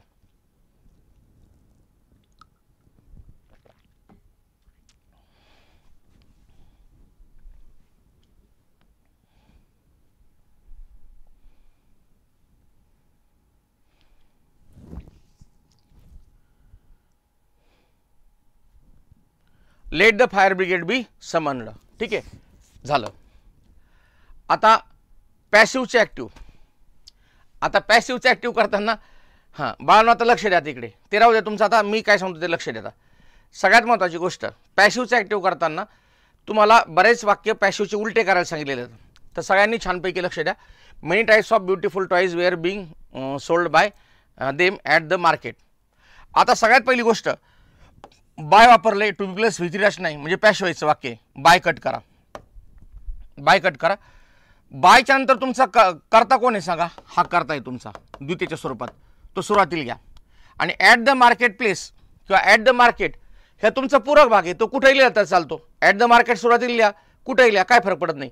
पण बाळांनो या ठिकाणी वेअर बिंग सोल्ड, मग वेअर बिंग सोल्ड जर म्हणलं तर तुमचा हा शब्द काय होईल सांगा? निघून जाईल. आणि सोल्डला याच्यानुसार रूपांतरित करावं लागेल. मग याला आयएनजी आहे तर याला आयएनजी करायला जोडावं लागेल. मग या ठिकाणी काय होईल सांगा? Were selling. आता सगळ्यात महत्त्वाची गोष्ट, एवढं जर तुमचं जर ॲक्टिव्ह व्हायचं रूपांतर जर झालंय तर तुमचा कर्त्याला मॅच करून पहा. मग वाक्यात कर्ता कोण आहे सांगा? तुमच्या देम आहे. मग तो द्वितीयच्या स्वरूपात आहे, मग याच्या सुरुवातीला काय सांगा? दे होऊन जाईल, दे होऊन जाईल. आणि उत्तर सांगा बरं.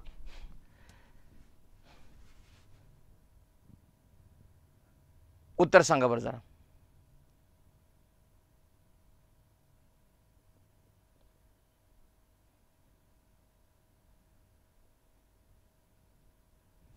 वाक्यात करता कोण आहे? देम, तो सुरुवातीला घेतला, इथलं क्रियापद त्याला मॅच केलं. सोडवायची गरज नाही, सोडवायची गरज नाही, डायरेक्ट नजरेने उत्तर नाही, नजरेने. ठीक आहे. आता पुढचा मुद्दा, प्रिपोजिशन. ज्या प्रिपोजिशनवरती तुम्हाला 1 मार्क आहे त्या आता प्रिपोजिशन आपण पाहूया. म्हणजे मी आज तुम्हाला जो टॉपिक घेतलेला आहे, आता कॉम्प्रिहेन्शन पण घेतलेलं आहे. कॉम्प्रिहेन्शन पण आज नाही वेळ मिळाला तर कॉम्प्रिहेन्शन मी उद्या घेतो. आता हा टॉपिक थोडा मोठा आहे. पण मी तुम्हाला एक गोष्ट सांगून ठेवतो, त्यांनी जे प्रश्न विचारलेत प्रिपोजिशनवरती, ते प्रिपोजिशनवरती प्रश्नच नाही, तर ते डायरेक्ट फ्रेजवरती प्रश्न येतं. आणि हे माझ्या पुस्तकात दिलं नाही मी, मला माहिती होतं ते शहाणपणा काय करतील ते. MPSCला काय करतात की डायरेक्ट प्रिपोजिशन वापरायला विचारतात. किंवा Ram was sitting dash Sita and Madhu, दोघांच्या मध्ये असेल तर बिटवीन असतं, हे तसं. समजा she cut and apple into 4 pieces, जर समजा एखाद्या मोठ्या वस्तूचा आकार आहे, त्याच्यात जर तुकडे केले किंवा एखाद्या गोष्टीचं रूपांतर केलं, समजा भाषांतर केलं तर इंटू असतं. तिथं बाहेरून आत पडलं विहिरीमध्ये तरी हालचाल असेल तर इंटू असतं. फक्त घरामध्ये येताना एंटरनंतर इंटू वापरू नका, कारण एंटरडाचा अर्थच इंटू आहे. त्याच्यामुळे एंटरनंतर काहीच वापरायचं नाही. एंटरड जर घर असेल तर इंटू वापरू नका, पण एंटरड विषय जर असेल तर पुस्तकात तर त्या ठिकाणी इंटू वापरतात. म्हणजे ही एंटरड इंटू द सब्जेक्ट असं असतं, पण ही एंटरड द किचन असं असतं. एंटरड हा शब्द घरासाठी स्थळासाठी असेल तर इंटू नसतं. आणि पहिली गोष्ट, get angry with he phrase आहे आणि नॉकड ॲट ही फ्रेज आहे. तुम्ही दरवाजावरती टकटक करता, त्या दरवाजाच्या बाजूला टकटक होत असते, म्हणून या ठिकाणी नॉक ॲट असतं. ते KNOCK, नॉक ॲट. ऑन वापरू नका बरं का, करताल घोटाळा नाही तर. आणि get angry with, get angry with. आता प्रिपोजिशन आहे, नंतर मग तुमच्या इडियम्स आणि फ्रेज येतात, सगळेच एकत्र कॉम्बिनेशनमध्ये केले. लक्ष द्या. इन स्पाइट ऑफ असे असून सुद्धा IMP. जर आता लक्ष जर नाही दिलं तर खेळ तुमचा होऊ शकतो उद्या पेपरमध्ये. जरा नीट लक्ष द्या. त्यांनी प्रश्न विचारले 80% प्रश्न प्रिपोजिशनचे माझ्या पुस्तकातले येतं. In spite of, fond of, ची आवड असणे, ची आवड असणे, फॉन्ड ऑफ. दुसरा मुद्दा आहे डाय ऑफ डिसीज. लक्ष द्या, रोगाने मरण्यासाठी ऑफ असतं, भुकेने मरण्यासाठी फ्रॉम असतं. डाय ऑफ डिसीज, रोगाने मरणे. बी अवेअर ऑफ, IMP, ची जाणीव असणे. बी अवेअर ऑफ, ची जाणीव असणे. IMP. प्राऊड ऑफ, ऑफस, ब्लाइंड ऑफ, डोळ्याने आंधळा, पण ब्लाइंड टू म्हणलं तर डोळे झाक करणे. आता मला सांगा, तुम्ही समजा तुम्ही झाडाखाली पत्ते खेळतायत आणि तुमचे वडील चालले तिथून रस्त्याने. आता त्यांनी पाहिलं आपले पोरगचं चांगलं पत्ते पिसतंय, घरी त्याला नीट काही काम सांगितलं तर त्याला त्याचे हात चालत नाहीत, पुस्तकाचे पानं लवकर त्याला उघडत नाहीत, आणि पोरगं तर चांगले पत्ते पिसायला लागले तिकडं. तर वडील काय करतात? पंचा घेतात असा आणि असा जातात. तर वडील आंधळे असतात, वडील डोळे झाक करतात. ब्लाइंड टू म्हणलं तर डोळे झाक करणे आणि ब्लाइंड ऑफ म्हणलं तर डोळ्याने आंधळ असणे. ओके, ठीक आहे. शॉर्ट ऑफ, कमतरता असणे. मॅन ऑफ प्रिन्सिपल, तत्वनिष्ठ माणूस, IMP. टायर्ड ऑफ, थकणे, फॉन्डनेस फॉर, IMP. हा एक IMP. त्यानंतर प्राऊड ऑफ, IMP. ओके, ठीक आहे. फॉन्डनेस फॉर असतं आणि फॉन्ड ऑफ असतं, दोन्हीचा फरक लक्षात ठेवा. फॉन्ड ऑफ ची आवड असणे, फॉन्डनेस फॉर च्यासाठी लालसा असणे, आवड असणे, दोन्हींचा अर्थ एकच. ठीक आहे. क्वालिफाईड फॉर, तुम्ही तलाठी पदासाठी क्वालिफाय आहात. I am qualified for that post. For. Remedy for, च्यासाठी उपाय असणे, औषध असणे. अकाउंट फॉर, नका करू. Eligible for, IMP. Long for, IMP. अभिलाषा असणे, लालसा असणे, लॉंग फॉर, हवे हवीश वाटणे. यार्न फॉर, लालसा, IMP. फॉन्डनेस फॉर झाले. पार्टेड फ्रॉम, ऐका, पार्टेड फ्रॉम आणि पार्टेड विथ. पार्टेड फ्रॉम मालमत्ता आणि विथ व्यक्ती. व्यक्तीपासून दूर जाण्यासाठी विथ असतं, मालमत्तेपासून दूर जाण्यासाठी फ्रॉम असतं. Refrain from, IMP. Refrain from, च्यापासून अलिप्त राहणे. ॲब्स्टेंट फ्रॉम, दूर राहणे. ॲब्स्टेंट फ्रॉम आणि रिफ्रेन फ्रॉम एकच. डाय फ्रॉम हंगर, भुकेने मरणे आणि रोगाने मरणे. Die of. प्रिव्हेंट फ्रॉम, च्यापासून संरक्षण करणे, बिलकुल नाही. कॉन्सिल फ्रॉम, च्यापासून लपवणे, नाही. Expert in, IMP. ऐका, गुड ॲट, बॅड ॲट सोडलं तर च्यासाठी कमकुवत आणि च्यासाठी चांगलासाठी सगळीकडे इनच असतंय. गुड ॲट आणि बॅड ॲट जर सोडलं तर सगळीकडे इन असतंय. ओके, उलट आलं का? कोणतं उलट आलं? नाही, पार्टेड उलट नाही झालं ते, बरोबर आहे ते.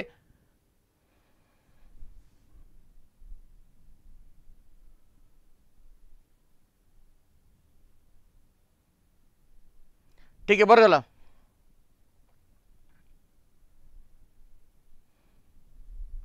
राम भिंत बांधून सांगायचं, काय सांगायचं? राम भिंत बांधतो सकर्म कर्तरी प्रयोगी. आणि रामाने भिंत बांधली हे रामाने भिंत बांधली हे वाक्य कर्मणी प्रयोगाचं आहे. कर्मणी प्रयोगाचं आहे ते. ठीक आहे, काय चाललंय तुमचं? राम भिंत बांधतो, मला नाही कळलं काय म्हणायचं मला नेमकं. मला कळलेलं नाही म्हणलं. राम भिंत बांधतो हे काय, मला कळलेलं नाही ते वाक्य तुमचं काय ते.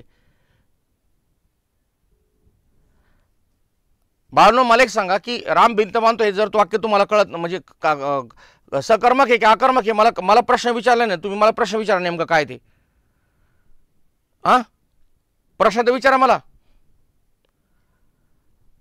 क्वेश्चन तर विचारा मला. म्हणजे जर या ठिकाणी जर तुम्हाला राम भिंत बांधतो वगैरे हे जर वाक्य जर असेल तर तुम्ही मला तो क्वेश्चन तर विचारला पाहिजे ना. ठीक आहे, आता या ठिकाणी पहा, प्रिव्हेंट फ्रॉम जर असेल तर च्यापासून संरक्षण करणे किंवा च्यापासून दूर राहणे. आणि सगळ्यात महत्त्वाची गोष्ट गुड ॲट आणि बॅड ॲट. हे गुड ॲट आणि बॅड ॲट आणि याच्याबरोबर एक्सपर्ट इन असतं, स्किलफुल इन असतं.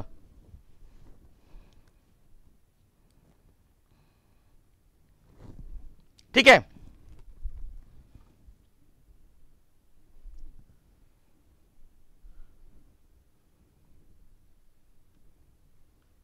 ठीक आहे.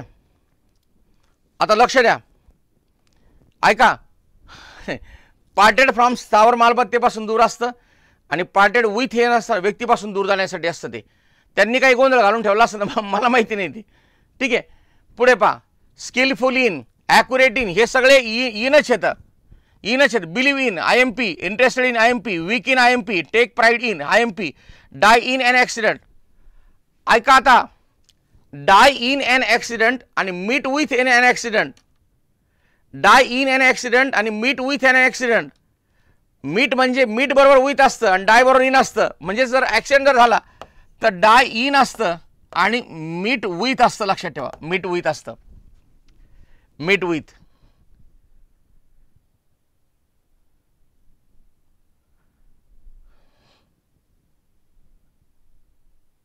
सर्वनाम नाही, पाणी झुळझुळ वाहत याचे सर्वनाम नाही आहे.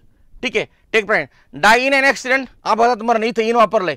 In order to, IMP, rich in, poor in, skin in आणि किन ऑन. हा प्रश्न IMP करा. किन ऑन, किन ऑन IMP करा. किन ऑन म्हणजे चहासाठी उत्सुक असणे, उतावीळ असणे. किन ऑनचा अर्थ आहे उत्सुक असणे. ओके, हे लक्षात ठेवा. रिवाइज करा जरा, थोडंसं लेक्चर पहा परत पुन्हा जाताना. उद्या जर 2-4 जर प्रिपरेशन याच्यावरती जर पडले ना तर काम होऊन जाईल तुमचं. हे काही लहान लेकरांचं खेळ नाही, हे तुम्हाला करावं लागेल. हे पाठ करा आणि उद्याच्याला मी ती PDF पण टाकून देतो याच्यावरती. ठीक आहे. कॉंग्रॅच्युलेटेड ऑन नका करू, कॉन्फर ऑन IMP करा. बहाल करणे.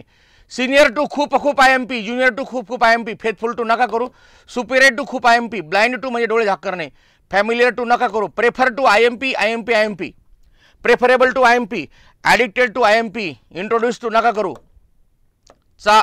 चाहारी जाणे ॲडिक्टेड टू, ॲडिक्टेड म्हणजेच हा प्रश्न IMP करा. टू ड्यू टू त्यामुळे, एल्ड टू शरण जाणे IMP दोन्ही पण, अकॉर्डिंग टू नका करू, ॲक्युस्टेम टू सवयीचा असणे IMP करा, IMP करा, IMP करा. ॲक्युस्टेम टू म्हणजेच नित्याचा असणे, सवयीचा असणे, सोपा असणे. ठीक आहे. ओविंग टू त्यामुळे IMP, अकॉर्डन्स विथ नका करू, पार्टेड विथ व्यक्तीपासून वेगळे होणे, ॲटॉन फॉर IMP करा, प्रायश्चित्त घेणे IMP, ॲटॉन फॉर म्हणजे केलेल्या कृत्याबद्दल प्रायश्चित्त घेणे. ठीक आहे. पुढचा मुद्दा आहे रिझन विथ, मन वळवणे नका करू, अक्वांटेड विथ चाशी परिचय नका करू, मीट विथ ॲक्सिडेंट जर मीट असेल तर विथ असतं आणि डाय असेल तर इन असतं. गिफ्टेड विथ ची देणगी असणे, एखाद्याला तुम्हाला कोणत्या पण गुणाची देणगी असते. You are gifted with that particular, ज्याला म्हणतो ना व्हर्च्यू, तुम्हाला सद्गुण असतो तो तुम्हाला मिळतो देवाकडून. गेट अँग्री विथ, कितीतरी IMP करा, कितीतरी IMP करा.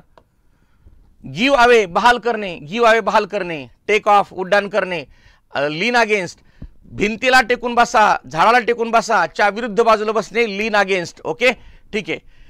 प्रीजुडिस अगेन्स्ट IMP, पूर्वग्रह, एखाद्याच्या मनात दुसऱ्याविषयी कलुषितपणा असणे, आढी असणे, वाईट विचार असणे एखाद्याच्या बाबतीत, prejudice.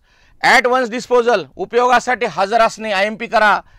Rather than च्यापेक्षा IMP, rather बरोबर द्यानच असतं IMP करा. कंट्रोल ओव्हर नियंत्रण नका करू, कनिव अबाउट नका करू. हां, कनिव अबाउट करा, दुर्लक्ष करणे, कनिव अबाउट दुर्लक्ष करणे. लुक अपॉन लांबाने नका करू, लुक डाऊन अपॉन खाली दाखवणे नका करू. ठीक आहे. गिव अप सोडून देणे, त्याग करणे, गिव अप सोडून देणे आणि गिव अवे बहाल करणे. गिव अप असेल तर सोडून देणे आणि गिव अवे म्हणजेच देऊन टाकणे, बहाल करणे, बक्षीस म्हणून वाटणे. आणि गिव अप सोडून देणे, गिव अवे बहाल करणे. गुड ॲट IMP, अराईव्ह बरोबर ॲट असतं, रीच बरोबर काहीच नसतं, नॉक बरोबर ॲट असतं. गेट अँग्री विथ, आता महत्त्वाचा मुद्दा, एका सबंध वस्तूचे तुकडे करणे, भाषांतर करणे, एका अवस्थेतून दुसऱ्या अवस्थेत जाणे, कुठल्याही बदलासाठी इंटू वापरतात. IMP लक्षात ठेवायचं, into. Live in harmony, live in harmony, गुण्या गोविंदाने शांततेत राहणे. लिव्हच्या पुढे इन आणि हार्मनी, च्यामध्ये राहणे, इन. दुसरा मुद्दा, स्पीक ऑफ, च्याविषयी बोलणे. एखाद्या सब्जेक्टचं बोलणे आणि एखाद्या विषयी बोलणे, अबाउट असतं त्याचं, अबाउट आणि ऑफमध्ये. एखाद्या सब्जेक्टबद्दल बोलणं, स्पीक ऑफ. ठीक आहे. कनेक्शन विथ म्हणजेच काय, च्याशी संबंध असणे. नॉट फॉर समवन म्हणजे नॉट फॉर समवनचा अर्थ काय होतो, एखाद्या आय एम नॉट फॉर, आता I am not for that particular thing, मी त्या गोष्टीशी काही संबंध देणे घेणे नाही. नॉट फॉर समवन म्हणजेच काय, एखाद्या गोष्टीशी काही देणे घेणे नसणे. गो टू अटेंड करणे, लुक ॲट च्याकडे पाहणे. बट फॉर, एक्सेप्ट फॉर, च्याशिवाय. बट फॉर म्हणजेच काय, च्याशिवाय दुसरं काहीच नाही.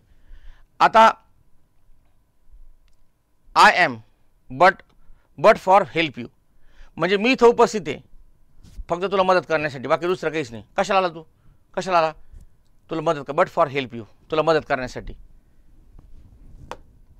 रिफ्रेन फ्रॉम, दूर राहणे, एखाद्या गोष्टीपासून अलिप्त राहणे, रिफ्रेन फ्रॉम. ऑन द हॉरिझोन, क्षितिजावरती असणे म्हणजे जवळ आले असणे. जर ढग तुम्हाला क्षितिजावरती दिसत आहेत तर याचा अर्थ तो पाऊस तुमच्या जवळ आलाय. अगदी घडण्याच्या वेळेत असणे, जवळ येणे, तोंडावरती येणे.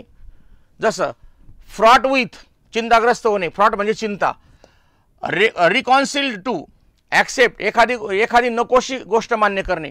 रिकॉन्सिल टू म्हणजेच काय, नको असली गोष्ट सुद्धा ॲक्सेप्ट करायला लावणे. आता समजा मामाची मुलगी लग्न करायचे, तुम्हाला दुसऱ्याच मुलीवर लग्न करायचे, पण तरी पण आई म्हणते की मी जीव देते आता, मग तुम्ही काय म्हणता, चल बाबा कसं काय करू लग्न, म्हणजे ते घेता मग करून तुम्ही, म्हणजे ती मान्य, तुम्हाला नको नको असणारी गोष्ट तुम्ही मान्य करून घेता.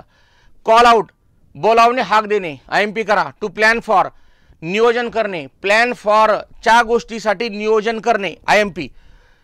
डिव्होटेड टू, IMP, च्याशी प्रामाणिक असणे, खूप त्याग करणे एखाद्याचा, कोणत्याही गोष्टीसाठी सर्वस्व अर्पण करणे एखाद्याला, devoted to.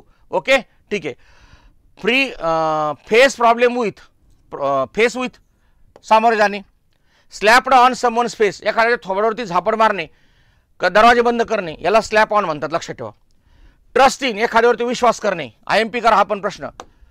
Blind in, blind म्हणजे दोन डोळे येतं आणि त्या दोन डोळ्यांमध्ये एकात अंधत्व आहे, ब्लाइंड इन म्हणतात. आणि जर दोन्ही डोळे आंधळे असतील तर ब्लाइंड ऑफ म्हणतात. एका डोळ्यात अंधत्व, ब्लाइंड इन, दोन्ही डोळ्यात अंधत्व, ब्लाइंड ऑफ, आणि डोळे झाक करणे, blind to, IMP. Blind of, डोळ्यांनी आंधळ असणे, ब्लाइंड टू, डोळे झाक करणे, दुर्लक्ष करणे. टेक बाय सरप्राईज म्हणजे आश्चर्यचकित असणे, धक्का बसणे, अनपेक्षितपणे धक्का बसणे यासाठी. सेट ऑन फायर म्हणजे पेटवून देणे, आग लावणे, काडी लावणे. ट्रॅम्पल ऑन म्हणजे उद्ध्वस्त करणे, चुराडा करणे. आता तुम्ही काय करता, काहीतरी एखादी गोष्ट घेऊन येता आणि तुमच्या एखाद्या जवळच्या दुश्मनाला ती खपत नसते, मग गाडीचं सीट असलं की तो चूर घालणार, त्याला ब्लेड मारणार, त्याच्यावरती लाथा घालणार गाडीवरती, त्याला ट्रॅम्पलिंग असं म्हणतात. ट्रॅम्पल म्हणजेच उद्ध्वस्त करणे, चुरडून टाकणे. से टू समवन स्पेस, एखाद्याच्या तोंडावरती खरं खरं सांगणे.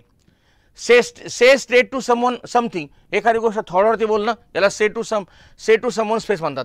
वर्ड फॉर वर, त्याने ट्रान्सलेशन कसं केलं, वर्ड फॉर वर्ड केलं, शब्दासाठी शब्द जसाच खरडून काढला, वर्ड फॉर वर्ड. उद्या जर म्हणले तुम्ही सर तुमच्या पुस्तकातला प्रश्न जसाच्या तसा चालला होता, word for word, word to word नाही, वर्ड फॉर वर्ड, इथं लक्षात ठेवा.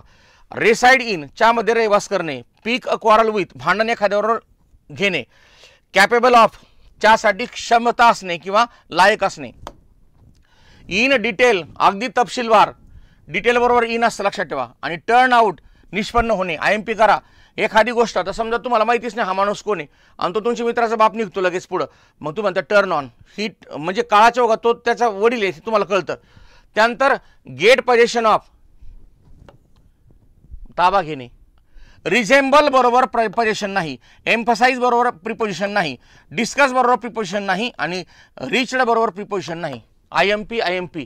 हे प्रश्न खालचे 4 IMP करा, याच्याबरोबर कुठल्याही प्रकारचं प्रिपोजिशन वापरत नाहीत, कुठल्याही प्रकारचं नाही. ठीक आहे. आता पुढचा मुद्दा, याच्यावरती तुम्हाला काय प्रश्न आले तर ते मला आता तुम्ही सांगायचे. आता हे माझ्या पुस्तकातले प्रश्न येतं आणि या पुस्तकातल्या प्रश्नावरती जर तुम्हाला कळत नसेल किंवा हे करायचं की नाही तर मला सांगा, तुम्ही काय करू आता, मी सांगा. A person needs to live dash harmony with animals and nature. उत्तर सांगा. उत्तर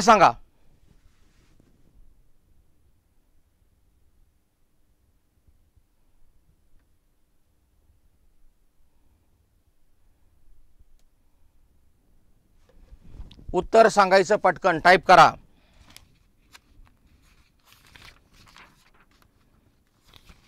हे उद्याच्याला सगळे पेपर तुम्हाला देऊन टाकतो, काहीच अडचण नाही.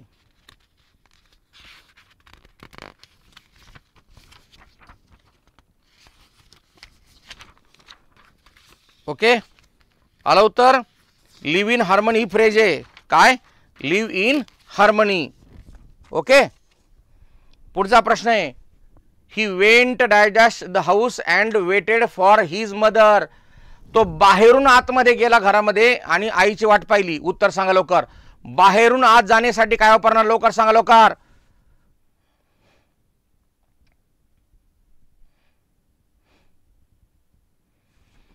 इंटू असतं ते, इंटू. आणि ह्याच ठिकाणी जर एंटर्ड असतं, एंटर्ड, तर मात्र काहीच आलं नसतं. It is not dash dash me to say how he spends his money, म्हणजे तो माझ्यासाठी ही गोष्ट काही गौण आहे, मला त्याचं घेणे घेणे नाही, ते त्याचे खड्डे जाऊ तिकडे, त्याचे पैसे कसे पण नाही करू. चला बोला. It is not digest me to say how he spends his money. तो पैसे खर्च करतो, मला काय देणं घेणे त्याचं. It is not for me, माझ्यासाठी त्याचं काही देणे घेणं नाही, तो तिकडे काही घेणं त्याचं.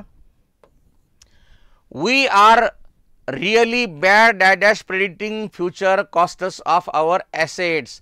आणि आपण खूप कमकुवत असतो, आपल्या संपत्तीचं उद्या किती पैसा होईल हे सांगण्यामध्ये आपण खूपच कमकुवत असतो. आणि बॅड बरोबर काय वापरायचं हे तुम्हीच ठरवायचं आहे. हां, टेल मी, बॅड बरोबर काय वापरायचं ते सांगा.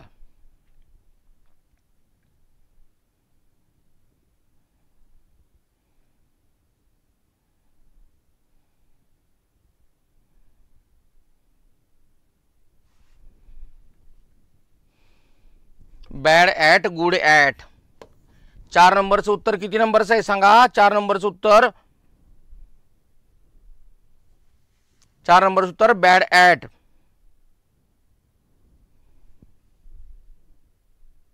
ठीक आहे. Some industry officials remain unaware. Unaware बरोबर काय असतं सांगा लवकर. ची जाणीवच नाही, ही फ्रेज आहे, ही सेट फ्रेज आहे. अनअवेअर बरोबर काय असतं पटकन सांगायचं. अनअवेअर, अनअवेअर बरोबर काय असतं पटकन सांगायचं लवकर, वेळ लावायचं नाही.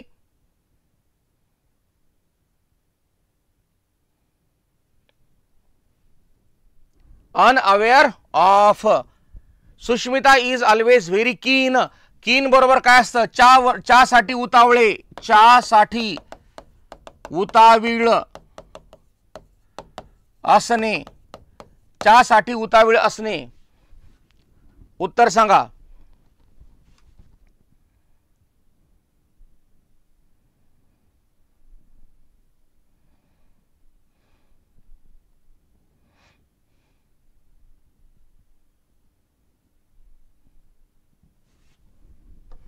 झालं. Sushmita is also very keen on, या ठिकाणी ऑन आहे त्याचं. I wouldn't have accepted anything, I wouldn't have accepted anything dash job in Canada. म्हणजे मी कॅनडामध्ये नोकरीशिवाय दुसरं काही ॲक्सेप्ट केलेलं नाही. च्या शिवाय अर्थाने शब्द वापरायचा आहे. च्या शिवाय अर्थाने तुम्हाला वापरायचं आहे.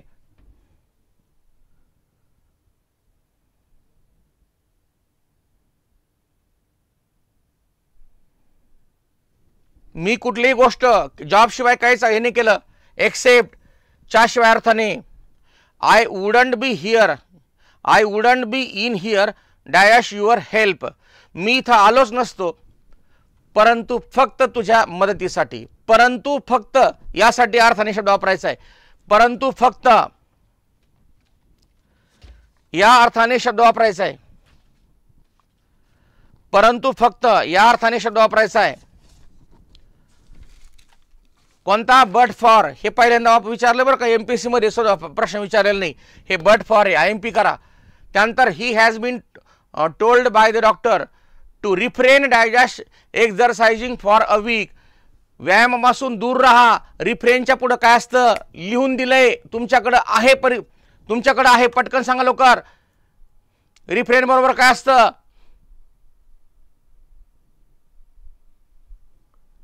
रिफ्रेन फ्रॉम च्यापासून आणि ॲडिक्टेड टू ला चिकटून असणे, पूर्णपणे व्यसनाधीन होणे, व्यसनाधीन होणे. Refrain from.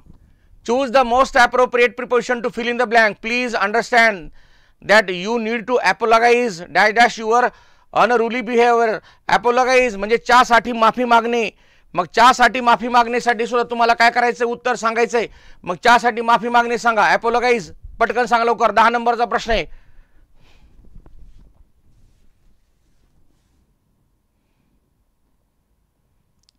च्यासाठी माफी मागणे. ॲपोलॉगाइज फॉर.